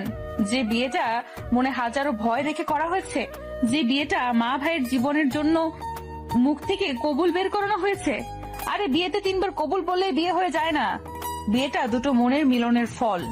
আপনার সাথে আমার মনের কিছু তো মিলই হয়নি ভালো করে। আর রইলো বাকি স্পর্শ করার বিষয়। আচ্ছা ওইটা না হয় বাদ দিলাম, কিন্তু সেক্স, ওইটা তো দুজনের পারমিশন লাগে। আপনি কি কখনো আমার পারমিশন চেয়েছেন? চাননি, বরং প্রতি রাতে আপনি আমাকে বৈধ ধর্ষণ করেছেন। হ্যাঁ, ধর্ষণ করেছেন। আয়াত, আমার কথাটা শোনো। আমি আপনার আর কোনো কথা শুনতে চাই না, প্লিজ। এইবার আমাকে একটু মুক্তি দিন, আমি আর পারছি না। মুক্তি? মুক্তিটা আমার থেকে তখনই মিলবে যখন আমি মরে যাব, নয় তুমি মরে যাবে। তাহলে আমি মরে যাব, তাও আপনার পশুর থেকে মুক্তি পেতে চাই। আয়াত, আয়াত কথাটা বলার সাথে সাথে আমি সামনে এগিয়ে যেতে নিলে আয়াত সামনে হাত বাড়িয়ে বলল, একদম না, আমার কাছে আসতে যাবেন না, তাহলে কিন্তু তার ফল মোটেও ভালো হবে না। আচ্ছা আচ্ছা, আমি তোমার কাছে আসবো না, তুমি একটু শান্ত হও। আমার চোখের সামনে থেকে চলে যান। আমি আর না দাঁড়িয়ে বারান্দায় চলে গেলাম। আয়াত ধপ করে নিচে বসে পড়ল। অঝোর কান্নায় ভেঙে পড়ল সে। সে আর নিতে পারছে না এসব। নিজের জীবনটাকে সে নিজ হাতে নষ্ট করে দিচ্ছে, কিন্তু সে আজকে আর পারছিল না। আজকে যদি এই কথাগুলো নিজের মাঝে আটকে রাখতো তাহলে হয়তো সে দম আটকে মারাই যেত। কিন্তু মনে মনে ভয় কাজ করছে, যদি আমি আবার হিংস্র রূপ ধারণ করে তার উপর হামলে পড়ি তখন কি হবে। এসব ভাবতে ভাবতে বেডের সাথে হেলান দিয়ে কান্না করতে লাগলো। সকাল হয়ে গেছে। ভোরের আলো জানালা দিয়ে আয়াতের মুখের উপর পড়লো। মিটিমিটি চোখ খুলে তাকালো আয়াত। রাতে বেডের সাথে হেলান দিয়ে কান্না করতে করতে কখন যে ঘুমিয়ে গেছিল সে নিজেও জানে না। মাথাটা প্রচন্ড ব্যথা করছে। মাথায় হাত দিয়ে উঠে দাঁড়ালো। চারপাশটা ভালো করে দেখলো। রাতে যেমন ছিল ঠিক তেমনই। সে ভাবলো, তাহলে কি কালকে রাতে আর আশফি রুমে আসেনি? আমাকে কিছু করেনি? এসব ভাবতে লাগলাম। কিন্তু উনি যদি ঘরে না আসেন তাহলে ভেতর থেকে দরজা লক কিভাবে? এসব ভাবতে ভাবতে দরজার দিকে চোখ গেল। কারো পা দেখা যাচ্ছে। আমি বারান্দায় গেলাম। আশফি বেতের সোফায় হেলান দিয়ে নিচে শুয়ে আছে। চারপাশে সিগারেটের আগ পোড়া অংশ পড়ে আছে। হ্যাঁ, কালকে রাতে আশফি সিগারেট খেয়েছে। নিজের কষ্টটাকে সিগারেটের কালো ধোঁয়ায় উড়িয়ে দিতে চেয়েছিল। সে যে সত্যি আমাকে অনেক ভালোবাসে। সে ভেবেছিল হয়তো বিয়ে হয়ে গেলে সব ঠিকঠাক হয়ে যাবে, কিন্তু না। তাতে আমি ভালোবাসা তো দূর, ঘৃণা করতে শুরু করলাম। আমি আশফির ঘুমন্ত চেহারার দিকে তাকিয়ে আছি। ঘুমের মাঝে কতটা নিষ্পাপ লাগছে, কিন্তু উনি ঘুম ভাঙার পরে যে আমার কাছে একটা পশু হয়ে যায়। আশফি নিজের চোখটা খুলে তাকালো। সামনে আমাকে দেখে অবাক হলো। সে চোখ খুলে তাকানোর সাথে সাথে আমি রুমের ভেতরে চলে গেলাম। ফ্রেশ হয়ে বাহিরে এসে দেখি বেডের সব ফুলগুলো আশফি টেনে টেনে নিচে ফেলে দিয়েছে। বেড থেকে ফুল দিয়ে বানানো লাফটা এক টানে নিচে ফেলে দেয়। আমি কিছুটা অবাক হয়ে যাই। তারপর ড্রেসিং টেবিলের সামনে গিয়ে নিজের চুল ঠিক করতে থাকি। সে সময় আশফি আমার দিকে একটা প্যাকেট বাড়িয়ে দেয়। আমি দেখেও না দেখার ভান করলে আশফি বলে, মা এটা দিয়ে গেছে, বলেছে এগুলো পরে নিচে যেতে। প্যাকেটটা ড্রেসিং টেবিলের সামনে রেখে ফুলগুলোকে একটা বড় ব্যাগে ভরে বাহিরে চলে গেল আশফি। আমি প্যাকেটটা খুলে দেখি একটা কমলা কালারের শাড়ি, তার সাথে কিছু গহনা। আমি ওগুলো সাইডে রেখে ফোনটা হাতে নিয়ে বাড়িতে কল দিই। কল হচ্ছে কিন্তু কেউ ফোনটা ধরছে না। কয়েকবার দেওয়া সত্ত্বেও কেউ কলটা ধরেনি। ফোনটা রেখে জানালার পাশে গিয়ে দাঁড়াই। আমার চোখের চাহনি দূরের আকাশ ছুঁয়ে। তখনই কেউ এসে পেছনে দাঁড়ালো। আমি ভাবলাম আশফি, তাই রাগে বলতে লাগলাম, আপনি আবারও? পেছনে ফিরে দেখে আশফি না, ফারিন দাঁড়িয়ে আছে। আরে আরে আমি আসলে মা পাঠিয়েছিল দেখতে তুমি রেডি হয়েছো কিনা, কিন্তু তুমি তো এখনো শাড়িই পরোনি। একটু তাড়াতাড়ি করে রেডি হও না, পাশের বাসার আন্টিরা আসতে শুরু করেছে। আশফির বউ দেখবে বলে। আচ্ছা আমি এখন চাই তুমি তাড়াতাড়ি রেডি হয়ে নিচে চলে আসো। ফারিন চলে গেল। আমি একটা শুকনো হাসি দিলাম ফারিনের সাথে। তারপর শাড়িটা নিয়ে ওয়াশরুমে চলে গেলাম। নিচে মিসেস শাহনাজ পাশের বাসার লোকগুলোর সাথে কথা বলছে। ফারিন সোফায় বিরক্ত হয়ে বসে তাদের কথা শুনছে আর ফোন দিচ্ছে। আমি তাদের মাঝে নিচে নামতে লাগলাম। ফারিন আমার কাছে চলে এলো। তারপর আমাকে ধরে তাদের কাছে নিয়ে এলো। আসসালামু আলাইকুম। সবাই সালামের জবাব দিল। বসো মা। আমি গিয়ে মিসেস শাহনাজের পাশে বসে পড়লাম। ফারিনও আমার পাশে বসে পড়লো। বাহ, আশফির বউটা তো একদম কমলা সুন্দরী। আমাদের আশফিও কম কিসে, ওর জন্য যোগ্য হবার জন্য এইরূপ কিছুই না। এ কেমন সুন্দর হলো, আমার মেয়ে তো আরো বেশি সুন্দর। মহিলা 3-এর কথা শুনে সবাই একটু জোরেই হেসে দিল। তাতে করে উনি কিছুটা রেগে গেলেও তা প্রকাশ করেননি। মিসেস শাহানাজ হেসে এসেই বলে ফেললো, তুমিও না একটু সুযোগ পেলেই নিজের মেয়ের সুনাম আর তোমার ফ্যামিলির সুনাম গাওয়া শুরু করো। মিসেস শাহানাজের কথা শুনে সবাই এত জোরে হেসে দেয়, আমি আর ফারিনও মুচকি হাসি দিয়ে দেই, যার ফলে উনি কিছুটা লজ্জায় পেয়ে যায়। তখনই কে যেন কলিং বেল বাজালো। ফারিন উঠে গিয়ে দরজা খুলে দিল। সবাই দরজার দিকে তাকিয়ে আছে। আশফি ভেতরে ঢুকলো, ওনার পেছন পেছন আরো 2জন লোক ঢুকলো। দুজনকে দেখে সবাই অবাক হলেও আমি দৌড়ে তাদের কাছে যাই, কারণ ওরা 2জন হলো মা আর তার আদনান। আমি গিয়ে তার মাকে জড়িয়ে ধরে কান্না করে দেই। আরে পাগলি মেয়ে, কান্না করিস কেন? খুব মনে পড়ছিল বুঝি আমাদের কথা? অনেক অনেক বেশি মনে পড়ছিল। এখন তো এসে গেছি, তাই না? তাহলে কান্না থামা। আর দেখ, সামনে তোর শাশুড়ি আরো কত লোক আছে, ওরা কি ভাববে বলতো? আমি মাকে ছেড়ে দিয়ে আদনানের কাছে গেলাম। আদনান খুশিতে গদগদ করতে করতে লাগলো, আপু আপু জানিস, ভাইয়া আমাকে আজকেও এতগুলো চকলেট কিনে দিয়েছে আর বলেছে বিকালে নাকি আমাকে এতগুলো আইসক্রিম কিনে দেবে। আমি আদনানের কথা শুনে আশফির দিকে তাকালাম। আশফি সেখান থেকে সোজা উপরে চলে যায়। মা গিয়ে মিসেস শাহনাজের সামনে দাঁড়ায়। কেমন আছেন বেয়াই? জি ভালো, আপনি কেমন আছেন? ভালো। বেয়াইন বসুন, সবার সাথে পরিচয় করিয়ে দেই। মিসেস শাহনাজ একে একে সবার সাথে পরিচয় করিয়ে দিল। আদনান ফারিনকে নিয়ে গেল সারা বাড়িটা ঘুরে দেখাতে, আর আমি সোজা রুমে চলে গেলাম বিষয়টা জানতে। রুমে এসে দেখি আশফি শুধু একটা টাওয়াল পেঁচিয়ে আয়নার সামনে দাঁড়িয়ে আছে আর মাথার চুলগুলো ঝাড়ছে। এমন অবস্থায় আশফিকে দেখে আমি কিছুটা লজ্জা পেয়ে যাই, আর সাথে সাথে মুখের সামনে শাড়ির আঁচল দিয়ে ঢেকে নেই। আশফিও তাড়াতাড়ি করে ওয়াশরুমে চলে যায় আর ট্রাউজার পরে বের হয়। সরি, আমার নক করে আসাটা উচিত ছিল। It's okay. একটা কথা জানার ছিল। বলো। আজকে হঠাৎ করে আদনানকে আর মাকে এখানে কেন আনলেন? সবকিছুর উত্তর তোমাকে দিতে আমি বাধ্য নই। আর হ্যাঁ, আমার মনে হয়েছে আনা দরকার, তাই এনেছি। আজকে সন্ধ্যায় আমরা ওই বাড়িতে ফিরে যাচ্ছি। তাহলে আদনান আর মাও কি যাবে? না, ওনারা দুপুরের পরেই চলে যাবে। কিন্তু আর একটা কথাও না, চুপচাপ আমার চোখের সামনে থেকে চলে যাও। আমি রেগে গিয়ে চোখগুলোকে লাল আর বড় বড় করে কথাটা বললাম। আয়াত ভয় পেয়ে যায়, চোখগুলো বন্ধ করে ফেলে। আমি কথাটা বলে সরে গেলে আয়াত রুম থেকে বের হয়ে যায়। দুপুরে খাওয়া দাওয়া শেষ হয়ে গেলে আয়াতকে তার মা একপাশে ডেকে নিয়ে বলে, আয়াত, তোকে একটা কথা বলি। আশফি আমাকে আজকে সবটা বলেছে। ওর সাথে আমার রাস্তায় দেখা হয়, আদনানকে নিয়ে স্কুলে যাচ্ছিলাম। আচ্ছা যাই হোক, শোন, আমি যতটুকু বুঝতে পারলাম, ও তোকে সত্যিই ভালোবাসে। তোকে পাওয়ার জন্যই সে সবকিছু করেছে। মানছি সবকিছু খুব বাজে করেছে, কিন্তু সবটা তো তোকে পেতেই করেছে। তাই বলছি, কি মা? ওনাকে মেনে নেব? মা, উনি যদি আমাকে ভালোই বাসেন তাহলে কেন প্রতি রাতে আমার সাথে এমন পশুর মতো আচরণ করেন? জানি এই উত্তর তোমার কাছে নেই, কিন্তু আমার উত্তরটা চাই। আমি কথাটা বলে চলে যেতে নিলেই পেছন থেকে মা বলে, ভালোবেসে আপন করতে চাই, কিন্তু তুই তো স্বীকার করিস না, তাই তোর কাছে এমন মনে হয়। মায়ের কথাটা শুনে কিছুক্ষণ থেমে দাঁড়ালেও পেছন ফিরে আর কোনো উত্তর দিইনি। সন্ধ্যায় আমি আর আশফি ওই বাড়ি থেকে, আশফি যে বাড়িতে থাকতো সেখানে চলে এসেছি। রাস্তায় কেউ কারোর সাথে কোনো কথা বলিনি। আশফি কয়েকবারই আমার দিকে তাকিয়েছিল, কিন্তু আমি একবারের জন্য ফিরে তাকাইনি। গাড়ি থেকে নেমে আমি সোজা ভেতরে চলে যাই, কিন্তু আশফি গাড়িটা ঘুরিয়ে কোথায় যেন চলে যায়। আমি ফ্রেশ হয়ে এসে আশফিকে দেখতে না পেয়ে একটা স্বস্তির নিঃশ্বাস ফেলি। তারপর টিভি দেখা শুরু করি। আজকে অনেকদিন পর নিজের মন মতো করে শান্তিতে টিভি দেখলাম। আশফি বাসায় নেই বলেই দেখতে পেয়েছি। আশফি বাসায় থাকলে হয়তো ভয়ে এই সাহসটাই করতে পারতাম না। অনেক রাত হয়ে গেছে, আমি সোফাতেই ঘুমিয়ে গিয়েছিলাম। মাঝরাতে ঘুম ভাঙলে ঘড়ির দিকে তাকিয়ে দেখি 1:08 বাজে। আশফি কি বাসায় এসেছে? না। উনি যদি বাসায় আসতেন তাহলে আমাকে একবার হলেও ডাক দিত। উনি এত রাত পর্যন্ত বাহিরে কি করছেন? এখনো বাসায় কেন আসছে না? আমার একটু একটু টেনশন হতে লাগলো। হঠাৎ করেই কলিং বেলটা বেজে উঠলো। আমি দৌড়ে গিয়ে দরজা খুলে দিলাম। একটা মেয়ের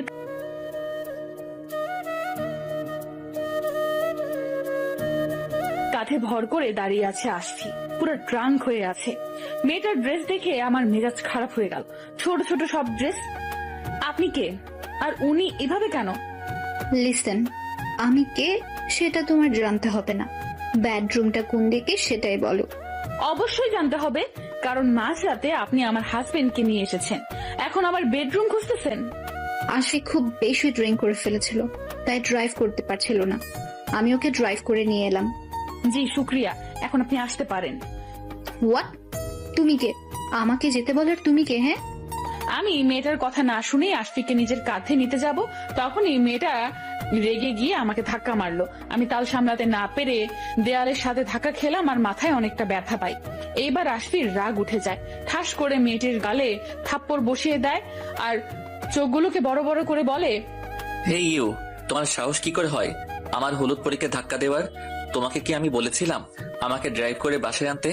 এনেছো ভালো কথা, কিন্তু আমার হলুদ পরীর সাথে এমন করার সাহস কি করে হয়? এক্ষুনি আমার সামনে থেকে চলে যাও, নয়তো তোমাকে আমি। আশফি আর কিছু বলতে পারলো না, দুলতে দুলতে পড়ে যেতে লাগলো। আমি গিয়ে আশফিকে ধরে ফেললাম, তারপর মেয়েটি মুখের সামনে দরজাটা লাগিয়ে দিলাম। দরজা লাগানোর সাথে সাথে আশফি নিজেকে আমার থেকে সরিয়ে নিল। আমি বিষয়টা বুঝতে পারলাম না। আশফি দুলতে দুলতে সিঁড়ির কাছে যেতেই আবার পড়ে যেতে নিলে আমি ধরে ফেললাম। আশফি এবার বলল, আমাকে ছাড়ো, আমি একা যেতে পারবো। তা তো দেখতেই পাচ্ছি কেমন যেতে পারেন। আপনি কি রেগুলার ড্রাঙ্ক করেন? কই, আগে তো দেখিনি। আগের ভালোবাসাটা কি তুমি দেখতে পেয়েছিলে যে এখনো ড্রিঙ্কটা দেখতে পাচ্ছ? আশফি কথাটা বলে আমার হাত সরিয়ে আস্তে আস্তে রুমে চলে গেল। আমি অবাক হয়ে গেলাম, হঠাৎ কি হলো এতটা পরিবর্তন? ঠিক মতো কথা বলছে না, নিজে থেকে কথা বলতে গেলেও অবহেলিত হচ্ছি। আমি সব ভাবতে ভাবতে রুমে চলে এলাম। রুমে এসে দেখি আশফি বেডে হাত পা মিলিয়ে শুয়ে আছে, পা থেকে জুতাগুলো খুলেনি। আমি আশফির পা থেকে জুতা খুলে দিলাম, কোমরের বেল্টটা একটু ঢিলা করে দিলাম, তারপর সোফায় গিয়ে শুয়ে পড়লাম। সকালবেলা ঘুম ভেঙে বেডের দিকে তাকিয়ে দেখে আশফি নেই। এত সকালবেলা কোথায় গেল ভাবতে লাগলাম। তখনই নিচে কিসের যেন আওয়াজ হতে লাগলো। আমি উঠে নিচে চলে গেলাম। আওয়াজটা কিচেন থেকে আসছে। আমি আওয়াজটা ফলো করে গিয়ে আশফি নাস্তা বানাচ্ছে। এই কি, আপনি কেন নাস্তা বানাচ্ছেন? আমি তো বানিয়ে দিতাম। আমি নিজের কাজ নিজেই করতে পারি, আর ধন্যবাদ।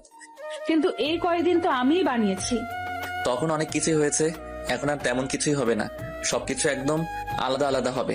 আর হ্যাঁ, তুমি যা ইচ্ছে করতে পারো, আমি বাধা দিব না। আপনি কি বলতে চাচ্ছেন? আজ থেকে তুমি মুক্ত। আমি ওই দিন রাতে এটা ভালো করে বুঝে গেছি, জোর করে ভালোবাসা হয় না। আর তুমি আমাকে ঠিক কতটা ঘৃণা করো, তাই আর কোনো প্রকার জোর করব না। তোমার নাস্তাও টেবিলে বানিয়ে রেখেছি, মন চাইলে একসাথে বসে নাস্তা করতে পারে। কথাটা বলে টেবিলে চলে গেল। আমি স্তব্ধ হয়ে দাঁড়িয়ে আছি। তাহলে কি আশফি আমার কথার কোনোভাবে কষ্ট পেয়েছে? না, আমার এভাবে কথাগুলো বলা ঠিক হয়নি। কিন্তু উনি আমার সাথে যা করেছেন তার কাছে তো এই কথাগুলো অতি সামান্য। এই কথাগুলো মনে মনে বলতে লাগলাম। টেবিলটা পার হয়ে যখন উপরে উঠতে যাব, তখনই আশফি নিজের আস্ত নাস্তার প্লেটটা নিচে ফেলে দেয়। আমি পেছনে তাকানোর সাথে সাথে আমাকে ক্রস করে আশফি উপরে চলে যায়। নাস্তার প্লেটে নাস্তা সম্পূর্ণ রয়ে গেছে। তাহলে আশফি কেন এভাবে ফেলে দিল? তাহলে কি আমি না বসায় উনি এমন করে ফেলে দিল? আমি নিচে থেকে খাবারগুলো তুলে পরিষ্কার করছিলাম, কলিং বেল বেজে উঠলো। আমি হাতটা মুছে গিয়ে দরজা খুলে দিলাম। একটা মেয়ে হাতে লাগেজ নিয়ে দাঁড়িয়ে আছে, কাপড়গুলো ঠিক কাল রাতের মেয়ের মতোই। চোখ থেকে গ্লাসটা খুলে জিজ্ঞেস করলো, হু আর ইউ? আয়াত, আপনি?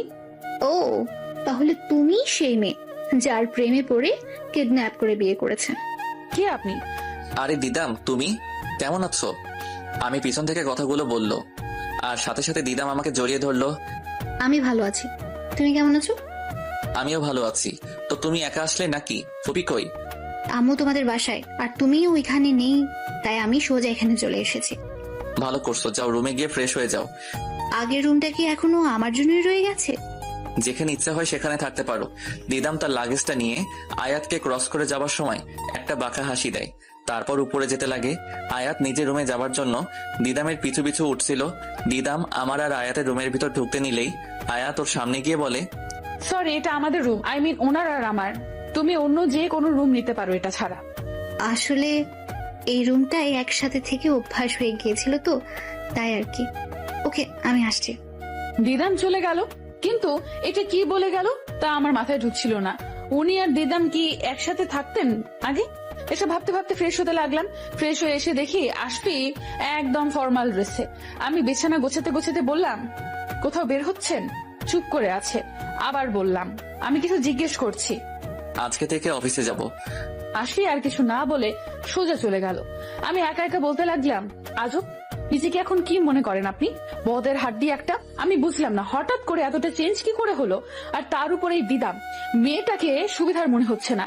আশফিকে যেভাবে জড়িয়ে ধরলো আবার যা বললো তাতে আমার একটু সন্দেহ লাগছে।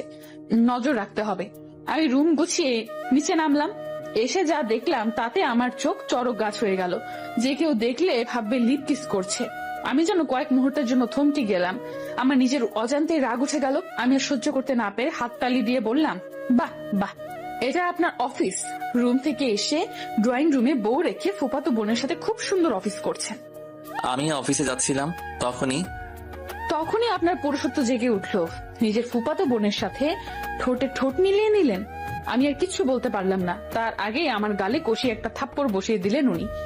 তাল সামলাতে না পেরে আমি সোফায় পড়ে যাই। গালে হাত দিয়ে ওনার দিকে তাকাই।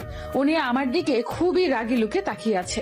তারপর আঙুল তুলে আমাকে উদ্দেশ্য করে বললেন, তুমি যেগুলো বোঝার সেগুলো কখনো বোঝার চেষ্টা করো না, আর যেগুলো না বোঝার বা যা হয়নি তা নিজ থেকে বানিয়ে বুঝে নাও। আমি রুম থেকে অফিসে যাচ্ছিলাম, ঠিক তখনই সোফায় দিদাম চিৎকার করে ওঠে। আমি জানতে চাইলে ও বলে চোখে কি যেন একটা পড়ছে আর খুব জ্বালা করছে, তাই আমি ফু দিয়ে দিচ্ছিলাম। আর তুমি, ছি, এতটুকু বিশ্বাস নেই তোমার আমার প্রতি? আই এম সরি, আমি বুঝতে পারিনি আয়াত এমন রিয়াক্ট করবে। বুঝতে পারলে আমি কখনোই বলতাম না। ট্রাস্ট মি আশফি। দিদাম আশফির সামনে গিয়ে ন্যাকামি করে কথাগুলো বলল। আশফি আমার দিকে এক নজর তাকিয়ে চলে গেল। তারপর দিদাম একটা শয়তানি হাসি দিয়ে চুলগুলো ফু দিয়ে রুমে চলে গেল। ওর হাসি দেখে আমার যেন মনে হলো সে এটাই চেয়েছিল। আমার নিজের প্রতি নিজের ঘৃণা হতে লাগলো। আমি এতটা নিম্ন মানসিকতার মানুষ কি করে হলাম? উনি আমার সাথে খারাপ ব্যবহার করলেও কখনোই তো অন্য কোনো মেয়ের সাথে খারাপ ভাবে মেশেনি। আমি রুমে এসে বেডে চোখ বন্ধ করে শুয়েছি। চোখ বন্ধ করতেই কেউ আমার কানের কাছে এসে চিৎকার করে ওঠে, নাও আ! ভাবি রিল্যাক্স। আমি ফারিন, দেখো। আমি চোখ খুলে দেখি সত্যি ফারিন এসেছে। আমি একটা স্বস্তি নিঃশ্বাস ফেলে বলি, ও তুমি তো আমাকে একদম ভয় পাইয়ে দিলে। আচ্ছা সরি। বাই দ্য ওয়ে, ভাইয়াকে দেখতে পাচ্ছি না কোথাও। উনি তো অফিসে চলে গেছেন।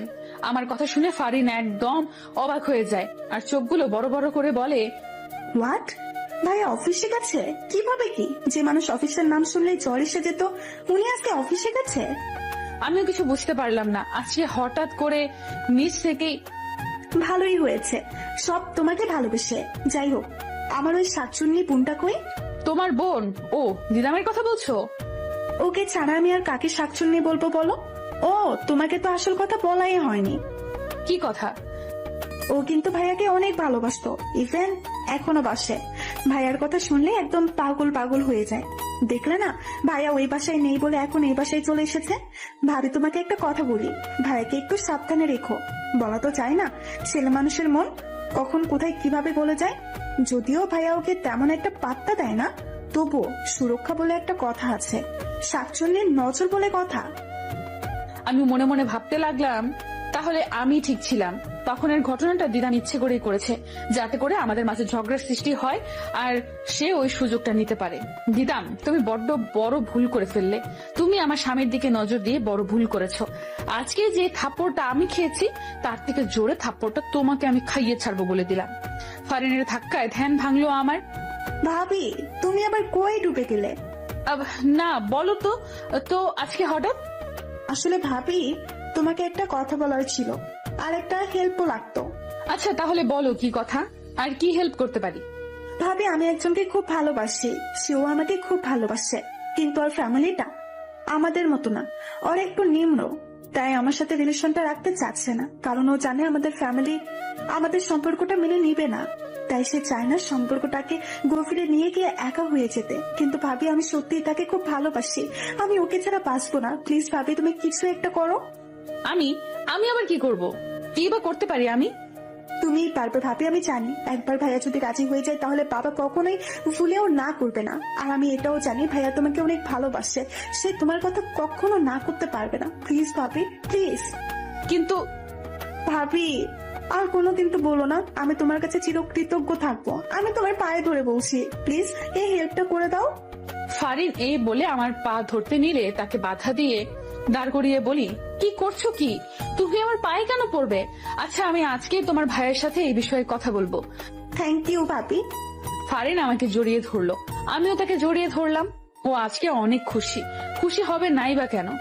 ও তো ধরেই নিয়েছে আমার কথায় আসফি মেনে নিবে, কিন্তু আমার যে মনে মনে ভয়, যদি উনি আমার কথা মেনে না নেয়, যদি বড় কোনো ঝামেলা বেঁধে যায়, তখন কি হবে? আমি ফারিনের সামনে দাঁড়াবো কি করে? আচ্ছা ভাবি, আমি তাহলে এখন আসছি, একটা ফ্রেন্ডের বাসায় যেতে হবে। সে কি এখনই চলে যাবে? লাঞ্চটা করে যাও। না ভাবি, আরেকদিন, আজকে এমনিতেই লেট হয়ে গেছে, যা বলেছি মাথায় রেখো। আর হ্যাঁ, শাকচুন্নির থেকে সাবধানে থেকো, ও তোমার ক্ষতি করতেও পিছু পা হবে না। ভাইয়াকেও চোখে চোখে রেখো। হুম। আচ্ছা আমি তাহলে এখন যাই, টেক কেয়ার। ফারিন আমার গালে কিস করে চলে গেল। পাগলি মেয়ে একটা, কিন্তু খুব সহজ সরল। কতটা সহজে আমাকে আপন ভেবে ফেললো। কিন্তু এমন সহজ সরল মেয়েদের সাথেই যে খারাপ হয়ে থাকে। ফারিনের সাথে যেন এমন কিছু না হয়। সন্ধ্যা হয়ে গেল, কিন্তু এর মাঝে একবারও ওনার কোনো ফোন এলো না। যদিও ফোন করার কথা না, তবুও কেন জানি মনে হচ্ছিল উনি কল করবেন, কিন্তু না, কল করেননি।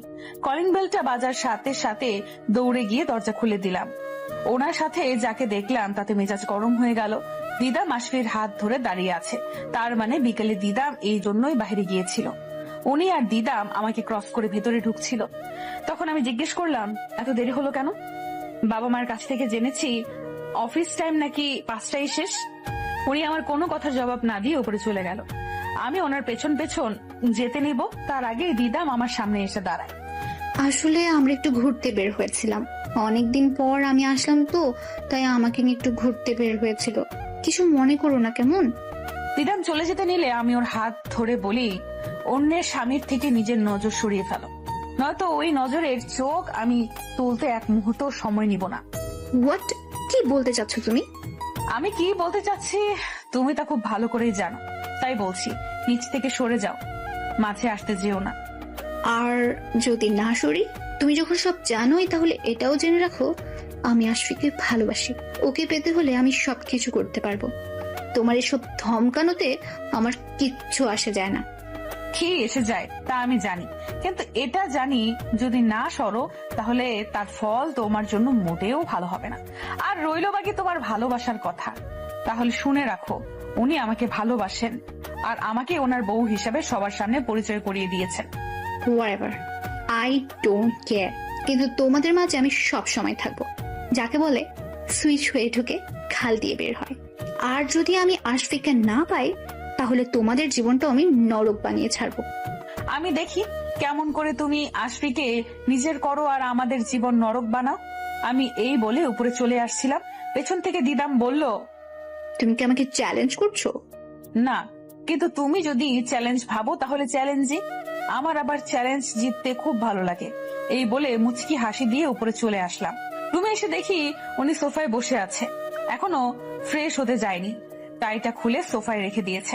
আমি ডাইনিং টেবিলের সামনে দাঁড়িয়ে নিজের শাড়ি ঠিক করার ভান করে বললাম, বাহির থেকে এসে যদি সাথে সাথে ফ্রেশ না হতে পারে তাহলে কেউ যেন এই রুমে না ঢুকে। উনি আমার কথা শুনে আমার দিকে তাকিয়ে তারপর কিছু না বলে চুপচাপ ওয়াশরুমে চলে গেলেন। কি হলো এটা? ভেবেছিলাম হয়তো রেগে যাবে, রাগ দেখাবে, কিন্তু না, তেমন কিছুই হলো না। আজকাল ওনাকে খুব অচেনা লাগছে। এমন আশফিকে তো আমি চিনি না। আমার কেন জানি ওনার এমন ব্যবহার ভালো লাগছিল না। উনি ফ্রেশ হয়ে বাহিরে আসলেন। আজকেও টাওয়াল পেঁচিয়ে বাহিরে এসেছেন। আজকে রাগ লাগছে না, কেমন জানি লজ্জা লাগছিল আমার। আমি পেছন ঘুরে বললাম, ছি, আপনি আজকেও এভাবে? আর কিছু বলার আগেই ওয়াশরুমের দরজা লাগানো শব্দ পেলাম। পেছন ফিরে দেখি উনি নেই। আমার কথা শেষ হবার আগেই কাপড় নিয়ে ওয়াশরুমে চলে গেলেন। কিছুক্ষণ ট্রাউজারটা পরে বাহিরে আসলেন। চুলগুলো ঝাঁকি দিতে দিতে আমার দিকে এগিয়ে আসছে। আমার গলা শুকিয়ে যাচ্ছে, বুকের ভেতর ভূমিকম্প শুরু হয়ে গেছে। তাহলে কি উনি আবার আমাকে? আমি এক পা করে পেছাতে লাগলাম আর উনি সামনের দিকে আসছে। আমি যখন ড্রেসিং টেবিলের সাথে একদম মিশে গেলাম, তখন চোখ দুটো বন্ধ করে ফেললাম। দু হাত দিয়ে নিজের শাড়ির আঁচল খামচে ধরলাম। শ্বাস ঘন হতে লাগলো, কিন্তু বেশ কিছুক্ষণ ওনার কোনো সাড়া না পেয়ে চোখ মিলে তাকিয়ে দেখি উনি ড্রেসিং টেবিলের থেকে চিরুনি নিয়ে নিজের চুল ঠিক করছে। আমি কি ভেবেছিলাম মনে হতেই লজ্জায় পড়ে গেলাম। পরক্ষণেই রাগ দেখিয়ে বললাম, এটা কি? আপনি এভাবে কাছে এসে এভাবে চিরুনি নিলেন কেন? আমি নিজের ইচ্ছে মতো সবকিছু করি, কাউকে কোনো কৈফিয়ত দেই না। হয়েছে, বেশ বুঝতে পেরেছি। যখন ইচ্ছে হয়েছে তখন জোর করে নিয়েছে, আর এখন যখন যখন মাথায় আসলো কি বলতে যাচ্ছিলাম তখন চুপ হয়ে গেলাম। উনি আমার সাইডে দেয়ালে হাত রেখে একটু কাছে এসে বললেন, এখন যখন কি? কই কি, কিছু না। আমি এই বলে ওনার হাতের নিচ দিয়ে চলে আসতে নিলে উনি ওনার পা বাড়িয়ে দেন, যার ফলে আমি আর বের হতে পারলাম না। উনি আবার বলতে শুরু করেন, আয়াত, আমি যেটা ঠিক করি তাই করি। আর এখন এটা ঠিক করেছি, যতদিন না তুমি আমাকে নিচ থেকে কাছে টানবে ততদিন আমিও তোমার কাছে যাব না। দেখি কতদিন তুমি আমাকে ছাড়া থাকতে পারো। জানি বেশি দিন পারবে না, তারপরও তোমার মুখ থেকে শুনতে চাই আমি। আমি ওনার চোখের দিকে তাকিয়ে বললাম, তাহলে আপনি ভুল ধারণা জাগিয়েছেন। আমি কখনোই আপনাকে কাছে রাখবো না, কখনোই আমার মুখ থেকে ভালোবাসি শুনতে পারবেন না। তার সময় বলে দিবে। উনি এই বলেই আমার সামনে থেকে সরে গেলেন। আমি একটু ঠিক করে দাঁড়ালাম। উনি নিজের ল্যাপটপটা নিয়ে সোফায় বসে পড়লেন। আমি ওনার সামনে দাঁড়িয়ে বললাম, আপনি দিদামের থেকে দূরে থাকবেন। কেন? আমি আপনাকে এত কিছু বলতে পারবো না, যা বলছি তাই করবেন। দিদাম থেকে দূরে থাকবেন। Are you jealous? নো, আমি কেন জেলাস হব? তা আমি কি করে বলতে পারবো, কিন্তু তোমার কথা শুনে তাই মনে হলো। আর হলেও হতে পারলো, নিজের হাজবেন্ডকে অন্য কারোর সাথে দেখলে যে কেউ হবে, এটাই স্বাভাবিক। আমি ওনার দিকে রাগী দৃষ্টিতে তাকালে উনি শয়তানি হাসি দিয়ে সোফায় বসে পড়ে। আমি রুম থেকে বের হতে যাব ঠিক তখনই দিদাম রুমে ঢুকলো আর আমাকে দেখে শয়তানি হাসি দিয়ে আশফির পাশে গিয়ে বসে পড়লো। আশফি কি করছো? ও তুমি কাজ করছো, তাহলে তো বিজি। আশফি কিছু বলতে যাবে তার আগেই আমি বলে দিলাম, কালকে ওনার একটা ইম্পর্টেন্ট মিটিং আছে, সেটার কাজ করছে। তুমি এখন যাও, পরে আইসো। আরে না না দিদাম, তুমি থাকো, আমার প্রবলেম হচ্ছে না। আর আমি তেমন বিজিও না। কিছু বলবে নাকি? আসলে একটা খুব রোমান্টিক মুভি হচ্ছে, তোমার সাথে দেখবো বলে এসেছি। চলো না একসাথে দেখি। ও এই ব্যাপার, তাহলে তো কোনো কথাই নেই, চলো চলো। দিদামের কথা শুনে আমি রীতিমতো অবাক। আমার হাজবেন্ডকে আমার সামনে অফার করছে একসাথে বসে রোমান্টিক মুভি দেখতে, আর ওনারও বলিহারি রাজি হয়ে গেল। যাবার আগে আমাকে চোখ টিপ দিয়ে গেল উনি। তার মানে উনি ইচ্ছে করে দিদামের সাথে মুভি দেখতে গেলেন যাতে আমি জেলাস হই, কিন্তু আমি তো জেলাস হব না। আর এই দিদামের তো আজকে আমি 12টা না, একদম লাইফের 15/13 বানিয়ে দিব। আমিও কিছুক্ষণ পর নিচে আসলাম, তারপর ওদের সামনে গিয়ে বললাম, উফ, এইভাবে কি আর রোমান্টিক মুভি দেখা জমে? কোনো পপকর্ন নেই, কোনো কিছু নেই। একটা কাজ করলে কেমন হয়, নুডলস খেতে খেতে দেখলে? ওয়াও, জোস হবে, কিন্তু কে বানাবে? আমি আছি না, এত চিন্তা করতে হবে না, তোমরা বসো, আমি নুডলস নিয়ে আসছি। আমি এই বলে মুচকি হাসি দিয়ে চলে আসলাম। আসলে আমার দিকে কেমন করে যেন তাকালো, মনে হয় অবাক হয়েছে। আমি কিচেনে চলে আসলাম। আজকে দিদাম, তোমাকে আমি এমন নুডলস খাওয়াবো যে তোমার 7 জন্মের নাম ভুলে যাবে। সকালে আমাকে থাপ্পড় খাওয়ানো, অন্যের হাজবেন্ডের দিকে তাকানোর ফল কেমন হতে পারে একটু না হয় ট্রেলার দিলাম। আজকে 3 বাটি নুডলস করলাম, আমারটা কিচেনে রেখে ওনাদের দুজনেরটা ট্রেতে রাখতাম। ওনারটা ঠিকঠাকই ছিল, কিন্তু দিদামের বাটিতে সসের বদলে ইচ্ছা মতো লাল মরিচের গুঁড়ো পানি দিয়ে ভিজিয়ে দিলাম। দেখতে একদম সসের মতোই লাগছে। ট্রেটা টেবিলে রাখতেই দিদাম নুডলস নেবার জন্য পাগল হয়ে যায়। আমি নিজ হাতে করে দিদামের দিকে বাটি এগিয়ে দিলাম। দিদাম নেবার আগেই উনি নিয়ে নিলেন। আরে এটা তো দিদামের। তো আরেকটা আছে না, ওইটা দিয়ে দাও। না, ওনাকে এটাই খেতে হবে। আজব, এটাই কেন খেতে হবে? খাবারে কি কিছু মিশিয়ে দিছো? কি যাতা বলছেন? তাহলে? আমি আর কিছু বললাম না, সোজা সেখান থেকে কেটে গেলাম। দিদাম নিচের বাটি হাতে নিয়ে টিভি দেখতে দেখতে খেতে লাগলো। আসলে প্রথম চামচ খেতে নিবে, তখন আমি একটু জোরে গলা কাশি দেই। উনি আমার দিকে তাকালে আমি ইশারা করে না করি, কিন্তু উনি সেটা বুঝতে পেরেও খাওয়া শুরু করলো। প্রথমবার মুখে নিয়ে বুঝতে পারলো ঠিক কতটা ঝাল। আমার দিকে তাকালে আমি হাত জোর করে না করি, কিন্তু তাও উনি আমার কোনো কথা শোনেনি। খেতেই লাগলো। ওনার চোখ একদম ঝালে লাল হয়ে গেছে, পানি টপ টপ করছে। আমি শেষে বাধ্য হয়ে গিয়ে বাটিটা নিচে ফেলে দেই। পানির গ্লাসটা ওনার দিকে বাড়িয়ে দিতেই উনি নিচে ফেলে দেয়। আমার হাত ধরে টান দিয়ে নিজের কাছে নিয়ে যায়, তারপর গাল দুটো ধরে ঠোঁট জোড়া দখল করে নেয়। দিদাম অবাক হয়ে হা করে তাকিয়ে আছে। আমি নিজেও অনেকটাই অবাক। প্রায় 2 মিনিট হয়ে গেছে, এখনো ঠোঁট ছাড়ার কোনো নাম নেই। আমি একটু নড়ে উঠলেই আরো জোরে ধরে।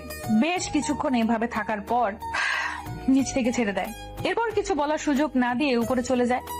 আমি পুরো বোকা বনে যাই। দিদামের দিকে চোখ গেলেই দেখি ও আমার দিকে রাগী দৃষ্টিতে তাকিয়ে আছে। আমি একটা লজ্জা মিশ্রিত হাসি দিয়ে সেখান থেকে চলে যাই। রুমে এসে দেখি ওনার চোখ এখনো লাল হয়ে আছে। ওনার সামনে দাঁড়িয়ে বলি, কি দরকার ছিল? তখন ওই নুডলসটা খাওয়ার?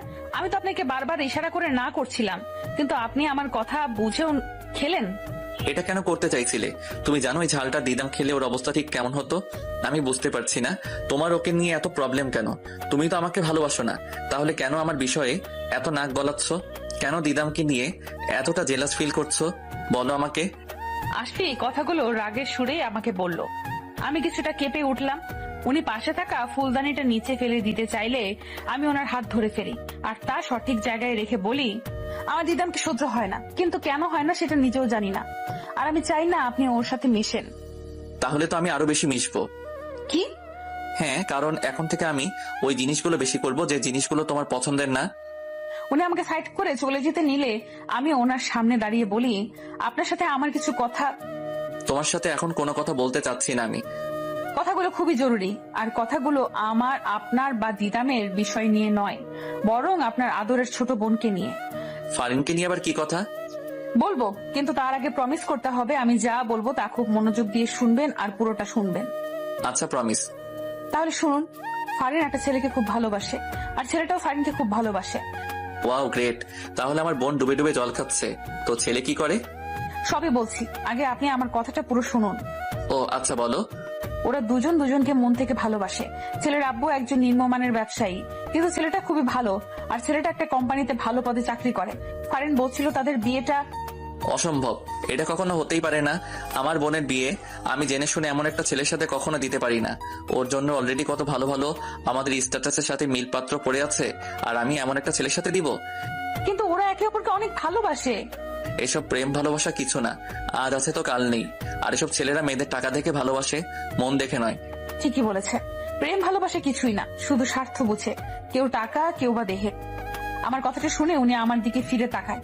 আমি ওনার সামনে গিয়ে বলি, যদি ওরা ওদের মতো করে ভালোবেসে সুখে থাকতে পারে তাহলে আপনার সমস্যা কোথায়? যদি ভালোবাসাটা থাকে তাহলে কুড়ে ঘরে আকাশের চাঁদ আনা যায়, আর যদি ভালোবাসাটাই না থাকে তাহলে আপনার আমার মতো হয়। আশা করি বুঝতে পারছেন আমি ঠিক কি বলতে চাচ্ছি।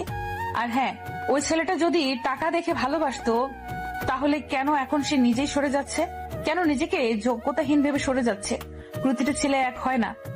যাই হোক, আমি এটা মানবো না। তাহলে আমি এটা ধরে নিব আপনি আমাকে কখনো ভালোই বাসেননি। যদি ভালোবাসতেন তাহলে অন্যের ভালোবাসার মূল্য দিতে জানতেন, এভাবে নিজে একটা ভালোবাসার সম্পর্কটা শেষ করে দিতেন না। তুমি যেই কথাগুলো বলছো ওইগুলো একবার নিজের দিকে নিয়ে কল্পনা করে ভাবো তো। তুমি কি আমার ভালোবাসাটাকে মূল্য দিচ্ছ না, প্রতিনিয়ত অপমান করছো? ওনার কথা শুনে আমি চুপ হয়ে গেলাম। ওনার প্রশ্নের কোনো জবাব আমার জানা নেই। উনি আমার সামনে এসে বললেন, কখনো কাউকে কিছু বোঝাতে গেলে নিজের দিকে আগে চিন্তা করতে হয়। আপনি আমাকে ভালোবাসেন? আচ্ছা, ধরে নিলাম ভালোবাসেন, তাহলে এর প্রমাণ দিতে পারবেন? কি প্রমাণ দিতে হবে বলো আমাকে। আমি তখনই বুঝবো যখন আপনি নিজ থেকে পরিবারের সবাইকে রাজি করে ফারিনকে তার ভালোবাসার মানুষটার সাথে বিয়ে দেন। তুমি কি আমার দুর্বলতার সুযোগ নিচ্ছ? মোটেও না, পরীক্ষা নিচ্ছি, দেখি হেরে যান নাকি জিতেন। যদি জিতে যাই তাহলে কি হবে? আপনার ভালোবাসা সত্যি প্রমাণিত হবে। তাতে কি হবে? প্রমাণ না করতে পারলেও আমি তোমাকেই ভালোবাসি। উনি আমার কাছে আসতে চাইলে সামনে হাত ধরে বলে, সবকিছুর প্রমাণ দরকার হয়। ওকে, ডান। আগামী এক সপ্তাহের মাঝে আমি ছেলের ব্যাকগ্রাউন্ড চেক করে তারপর প্রমাণ দিব। উনি একটা মুচকি হাসি দিলেন, আমি একটু হাসলাম। উনি ল্যাপটপে বসে গেলেন। আমি রাতের খাবার রেডি করতে নিচে চলে এলাম। পরের দিন বিকাল বেলা উনি গার্ডেনে বসে আছেন। আমি কফি বানিয়ে নিয়ে গেলাম। আপনার কফি। আহ, সূর্যটা আজকে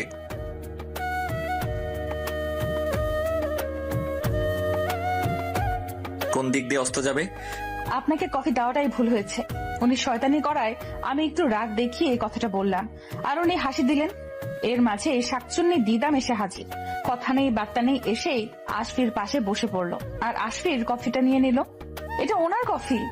তাতে কি, ওর আর আমার মাঝে পার্থক্য কি? এই বলে দিদাম কফি মুখে দিতে যাবে, তার আগেই আমি মাথা ঘুরে পড়ে যাবার ভান করলাম, আর আশফি এসে আমাকে ধরতে নিলে দিদামের কফির মগটা নিচে পড়ে যায়, আর আমার সম্পূর্ণ কফি দিদামের জামায় পড়ে যায়। আশফি আমাকে ধরে পাগলের মতো করতে লাগে। কি হয়েছে তোমার? জ্বর আসছে? কি হয়েছে? তোমার শরীর খারাপ লাগলে আমাকে বলনি কেন? এত অধৈর্য হওয়ার কিছু হয়নি, আমি ঠিক আছি। সরি দিদাম, আসলে আমি বুঝতে পারিনি। এতে সরি বলার কিছু হয়নি। দিদাম, তুমি চেঞ্জ করে আসো। আয়াত, তুমি আমার সাথে বসো। আশফি আমাকে নিয়ে সোফায় বসে গেলেন। দিদাম উঠে ভেতরে চলে যেতে লাগলো। পেছনে ফিরে তাকাতেই আমি একটা চোখ টিপ দিলাম। আরো বুঝে গেল সবটা আমি ইচ্ছে করে করেছি। তাই সে এর আগে ফুসতে ফুসতে ভেতরে চলে গেল। কিছুক্ষণ পর দিদাম চলে এলো। আমি আশফির কাঁধে মাথা রেখে বসেছিলাম। কেন জানি দিদামকে দেখিয়ে ওনার সাথে মিশাটা আমার ভালোই লাগছে। এখন আর আগের মতো করে ঘৃণাটা আসে না। দিদাম এসেই বলতে লাগলো, আশফি, তুমি কি ফ্রি আছো আজকে সন্ধ্যায়? হ্যাঁ, কেন বলো তো? আসলে আমি আজকে সন্ধ্যায় একটা মুভির টিকিট কেটেছিলাম। তুমি যদি ফ্রি থাকো তাহলে। দিদাম আর কিছু বলার আগেই আমি ওনার হাত থেকে টিকিট গুলো নিয়ে বলতে শুরু করলাম, থ্যাংক ইউ সো মাচ। তুমি আমাদের আগে বলবা না যে তুমি আমার আর তোমার ভাইয়ের জন্য এত বড় সারপ্রাইজ রেডি রেখেছো? আমার কথা শুনে আশফি অবাক হয়ে যায়। আর দিদাম তো না পারছে কিছু বলতে, না পারছে কথাটা সহ্য করতে। সে চোখ দিয়ে আগুন দিচ্ছে আমার দিকে। আমিও কম কিসে, আমিও দিদামকে জড়িয়ে ধরলাম আর কানে কানে বললাম, কি প্রতিনিয়ত তো হেরেই যাচ্ছ। যাই হোক, আমি তোমাকে কেমন সারপ্রাইজ দিলাম বললে না তো। তারপর ওকে ছেড়ে দিয়ে বললাম, আমরা অবশ্যই মুভি দেখতে যাব, কিন্তু দিদাম 3টা কেটে নিলেও পারতে। তুমিও আমাদের সাথে যেতে পারতে। যদিও স্বামী স্ত্রীর সাথে বাহিরের থার্ড পার্সন কেউ যেতে নেই, তাও তুমি যেতে পারতে। আয়াত, আমার সন্ধ্যায় কাজ আছে, আমি পারবো না। আর দিদাম, তোমাকে অবশ্যই আমার সাথে যেতে হবে, রেডি থেকো। উনি এই কথাগুলো বলে চলে গেলেন। আমি এক পা পিছিয়ে গেলাম। উনি এতদিন আমার সাথে সময় কাটানোর জন্য কতটা ইচ্ছে রাখতেন, আর আজকে উনি নিজে আমাকে এইভাবে অ্যাভয়েড করলেন। দিদাম আমার সামনে এসে একটা তাচ্ছিল্য হাসি দেয়। কেমন লাগলো ঝটকাটা? তুমি আমাকে সারপ্রাইজ দাওনি, বরং নিজেই সারপ্রাইজড হয়ে গেছো। আর এর পরপর যা হবে সবকিছুতেই তুমি একদম সারপ্রাইজড হয়ে যাবে। Just wait and see. দিদাম ভেতরে চলে গেল। আমি সোফায় ধপ করে বসে গেলাম আর ভাবতে লাগলাম, তাহলে কি সত্যি উনি পাল্টে যাচ্ছেন? আমার অপছন্দের জিনিসগুলোই কি করবেন? আমি যেগুলো না করব ওগুলোই কি করবেন? এসব ভাবতে ভাবতে আমার মাথা ধরে গেল। আমি নিজেও বুঝতে পারছি না আমি কেন এসব এত ভাবছি। আমি তো ওনাকে ভালোবাসি না, তাহলে কেন ওনার কথা এত ভাবছি আমি? উনি আর দিদাম বাহিরে বের হয়ে গেলেন। দুজন একজন আরেকজনের হাত ধরে বের হয়েছিলেন। দুজন খুব হাসি খুশি দেখতে লাগছিল। রাত 12টা বাজে, এখন ওনারা বাসায় আসেনি। আমি ড্রয়িং রুমে হাঁটছি। ওনার নাম্বারে কল দিয়েছিলাম, রিং হচ্ছে কিন্তু কেউ ধরছে না। হঠাৎ করে কলিং বেল বেজে উঠলো। আমি দরজা খুলে দিলাম। দিদামের কাঁধে হাত ধরে দাঁড়িয়ে আছেন উনি। কেমন একটা ঘ্রাণ আসতে লাগলো। ঘ্রাণটাই বোঝা গেল উনি আজকে ড্রিঙ্ক করেছেন। শুধু উনিই নয়, দিদামও করেছেন। এই গাইয়া ভূত, সামনে থেকে সরো, আমাদের ভেতরে আসতে দাও। তু চিজ বড়ি। আশি গান গাইতে গাইতে পড়ে যাচ্ছিল। আমি ধরতে যাব তার আগে দিদাম ধরে ফেলে। তারপর ওনাকে নিয়ে উপরে চলে যায়। আমি দরজা লক করে আস্তে আস্তে একটু লেট হয়ে যায়। রুমে এসে দেখি আশফি খাটে জ্ঞান হারিয়ে পড়ে আছে আর দিদাম তার শার্ট খোলার ট্রাই করছে। আমি ওর হাত ধরে বললাম, কি করছোটা কি তুমি? ও গড, কেন যে ডোর লক করতে ভুলে গেলাম। ডোর লক করে কি করতে? আমি আর আশফি প্রেম সাগরে ভেসে যেতাম। দিদাম নেশার ঘোরে কথাটা বললেও আমার সহ্য হলো না। সাথে সাথে একটা কষিয়ে থাপ্পড় দিলাম ওর গালে। তাল সামলাতে না পেরে নিচে পড়ে যায়। তারপর উঠে দাঁড়িয়ে বলে, হাউ ডেয়ার ইউ, তোমার সাহস কি করে হয় আমার গালে থাপ্পড় মারার? এটা তো মাত্র ট্রেইলার। এরপর যদি এমন কোনো বাজে কথা শুনি তাহলে তোমার অবস্থা আমি ঠিক কি করব তা স্বপ্নেও কল্পনা করতে পারছো না তুমি। কি করবে তুমি? তুমি হয়তো জানো না আমি ঠিক কি কি করতে পারি। আর আমি চাইলে এখনই আশফিকে নিয়ে প্রেম সাগরে ভাসতে পারি তোমার চোখের সামনে। ও আরেকটা কথা বলার আগেই আমি আবারও একটা থাপ্পড় বসিয়ে দিলাম। তারপর রুম থেকে ঘাট ধাক্কা দিয়ে বের করে দিলাম। আমি আশফির কাছে গেলাম, ওনার শার্টটা খুলে দিলাম, জুতাগুলো খুলে দিলাম। বেলটা খুলতে যাব ঠিক তখনই উনি আমার হাত ধরে ফেলেন। তারপর টান দিয়ে ওনার বুকে নিয়ে ফেলেন। আমার গাল দুটো ধরে বাচ্চাদের মতো বলতে থাকেন, এই হলুদ পরি, তুমি কেন বুঝো না আমি তোমাকে ঠিক কতটা ভালোবাসি? তোমাকে যখন প্রথম দিন দেখেছিলাম সেদিন থেকে আমি তোমার প্রেমে পড়ে গেছিলাম। তারপর থেকে তোমাকে ফলো করতাম। তোমার কলেজের খরচগুলো আমি আগে থেকে দিয়ে রাখতাম, ক্যান্টিনের খরচগুলো তোমার থেকে নেওয়া বন্ধ করে দিয়েছিলাম। কিন্তু তুমি আমাকে ভালোবাসোনি, তাই তো তোমাকে এভাবে বিয়ে করলাম। ভেবেছিলাম মেনে নিবে, কিন্তু না, মানোনি। আমি তোমাকে সত্যি ভালোবাসি হলুদ পরি। I love you so. আর কিছু বলতে পারলেন না, তার আগেই হয়তো ঘুমিয়ে যায়। আমি শুনেছি মানুষ নাকি নেশার ঘরে সব সত্যি বলে দেয়। তাহলে কি উনি আমাকে সত্যি সত্যি ভালোবাসেন? আর তাহলে উনি ওই ব্যক্তি ছিলেন যার কাজগুলো আমার কাছে আজব আর অদ্ভুত লাগতো, কিন্তু প্রতিদিন রিকশায় ফুল পাওয়াটার প্রতি সত্যি একটা ভালো লাগা কাজ করত। তাহলে আশফি সাইকোই হলো মিস্টার সাইকো। আমি ওনার মুখের দিকে তাকে কথাগুলো ভাবতে লাগলাম। এরপর কখন যে ঘুমিয়ে গেলাম বুঝতেও পারলাম না। সকাল হয়ে গেছে। ঘুম ভেঙে কারো হার্টবিটের শব্দ শুনতে পারলাম। উপরের দিকে তাকিয়ে দেখি উনি আমাকে ওনার সাথে জড়িয়ে রেখেছেন। আমি নিচ থেকে চাইলেও সরে যেতে পারতাম, কিন্তু আসিনি। ভালো লাগছিল ওনার হার্ট বিটের শব্দ শুনতে পেয়ে। হঠাৎ করে উনি নড়ে চড়ে উঠলে আমি আবার চোখ বন্ধ করে ফেলি। উনি আমার চুলগুলো কপাল থেকে সরিয়ে দেওয়ায় বুঝতে পারলাম উনি সজাগ হয়ে গেছেন। আমার কপালে আলতো করে নিজের ঠোঁটটা স্পর্শ করে উঠে ওয়াশরুমে চলে গেলেন। আমি শুয়ে শুয়ে গত রাতের কথা ভাবছি। নেশার ঘরে কি সত্যিটা বললো নাকি শুধুমাত্র ভীমরতি ছিল? কিন্তু উনি তো আমাকে সারাক্ষণ ভালোবাসি ভালোবাসি। যদিও এখন দিদামের সাথে বেশি সময় দিচ্ছে, আমাকে এই দিদামকে সায়স্তা করতেই হবে, কিন্তু কি করে? এসব ভাবছিলাম, তখনই উনি ওয়াশরুমের দরজা খুললেন। আমি এমন ভাব করে চোখ খুললাম যেন মনে হয় ওনার দরজা খোলার শব্দে ঘুম ভেঙে গেছে। আমি একটু বিরক্তিকর ভাব নিয়ে বললাম, সকাল সকাল কি শুরু করেছেন? একটু কি শান্তিতে ঘুমাতেও দিবেন না? সরি, আমি বুঝতে পারিনি। তা কি করে বুঝতে পারবেন? বুঝবেন তো সব দিদামের বিষয়গুলো। আর কিছু বলার আগে উনি আমার হাত ধরে টেনে দাঁড় করিয়ে তাতে দাঁত চেপে বলে, তুমি যদি আর একবার দিদামকে নিয়ে ওইভাবে কথা বলো তাহলে তার ফল কিন্তু ভালো হবে না। সত্যি বললে সবারই গায়ে লাগে। এটা কোনোভাবে সত্যি না। উনি আমাকে ধাক্কা দিয়ে রুম থেকে চলে গেলেন। আমি সোফায় বসে পড়লাম। চোখ থেকে 2 ফোঁটা নোনা জল গড়িয়ে পড়লো। বুঝতে পারলাম না কেন। ওনাকে বিশ্বাস করতে পারছি না বলে, নাকি উনি আমার থেকে দূরে সরে যাচ্ছে বলে। আচ্ছা, উনি যদি আমাকে ভালোই না বাসতো তাহলে কেন সকালে আমি ঘুমিয়েছিলাম ভেবে কিস করলো? আমি বা কেন ওনার ভালোবাসা নিয়ে পড়ে আছি? তাহলে কি আমি ওনাকে ফ্রেশ হয়ে নিচে আসলাম, এসে দেখি টেবিলে নাস্তা বানানো। তাহলে কি উনি নাস্তা বানিয়েছেন? আমি টেবিলে বসতে যাব তার আগেই দিদাম আশফিকে হাত ধরে বসিয়ে দিল আর বলতে লাগলো, আজকে আমি খুব সকাল সকাল উঠে তোমার জন্য নাস্তা বানিয়েছি। জানি না কেমন হবে, কিন্তু বিশ্বাস করো আমি মন থেকে ভালো করতে চেয়েছি।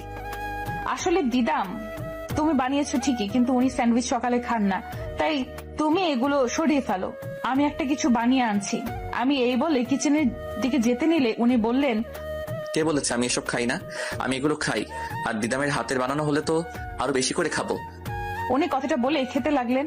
আমার কাছে ওনার কথাগুলো খুব খারাপ লাগলো। আমি কিছু না বলে চুপচাপ উপরে চলে এলাম। কিছুক্ষণ পর উনিও রুমে আসলেন। আমি কোনো কথা বললাম না, চুপচাপ রেডি হতে লাগলাম। রেডি হয়ে পার্সটা নিয়ে বের হতে যাব, ঠিক তখনই উনি আমার হাত ধরে ফেললেন। আমাকে কি তোমার মানুষ মনে হচ্ছে না? কখন থেকে জিজ্ঞেস করছি, কোনো উত্তর দিচ্ছ না। আমার কিন্তু এখন খুব রাগ হচ্ছে। আপনার রাগ উঠলে আপনি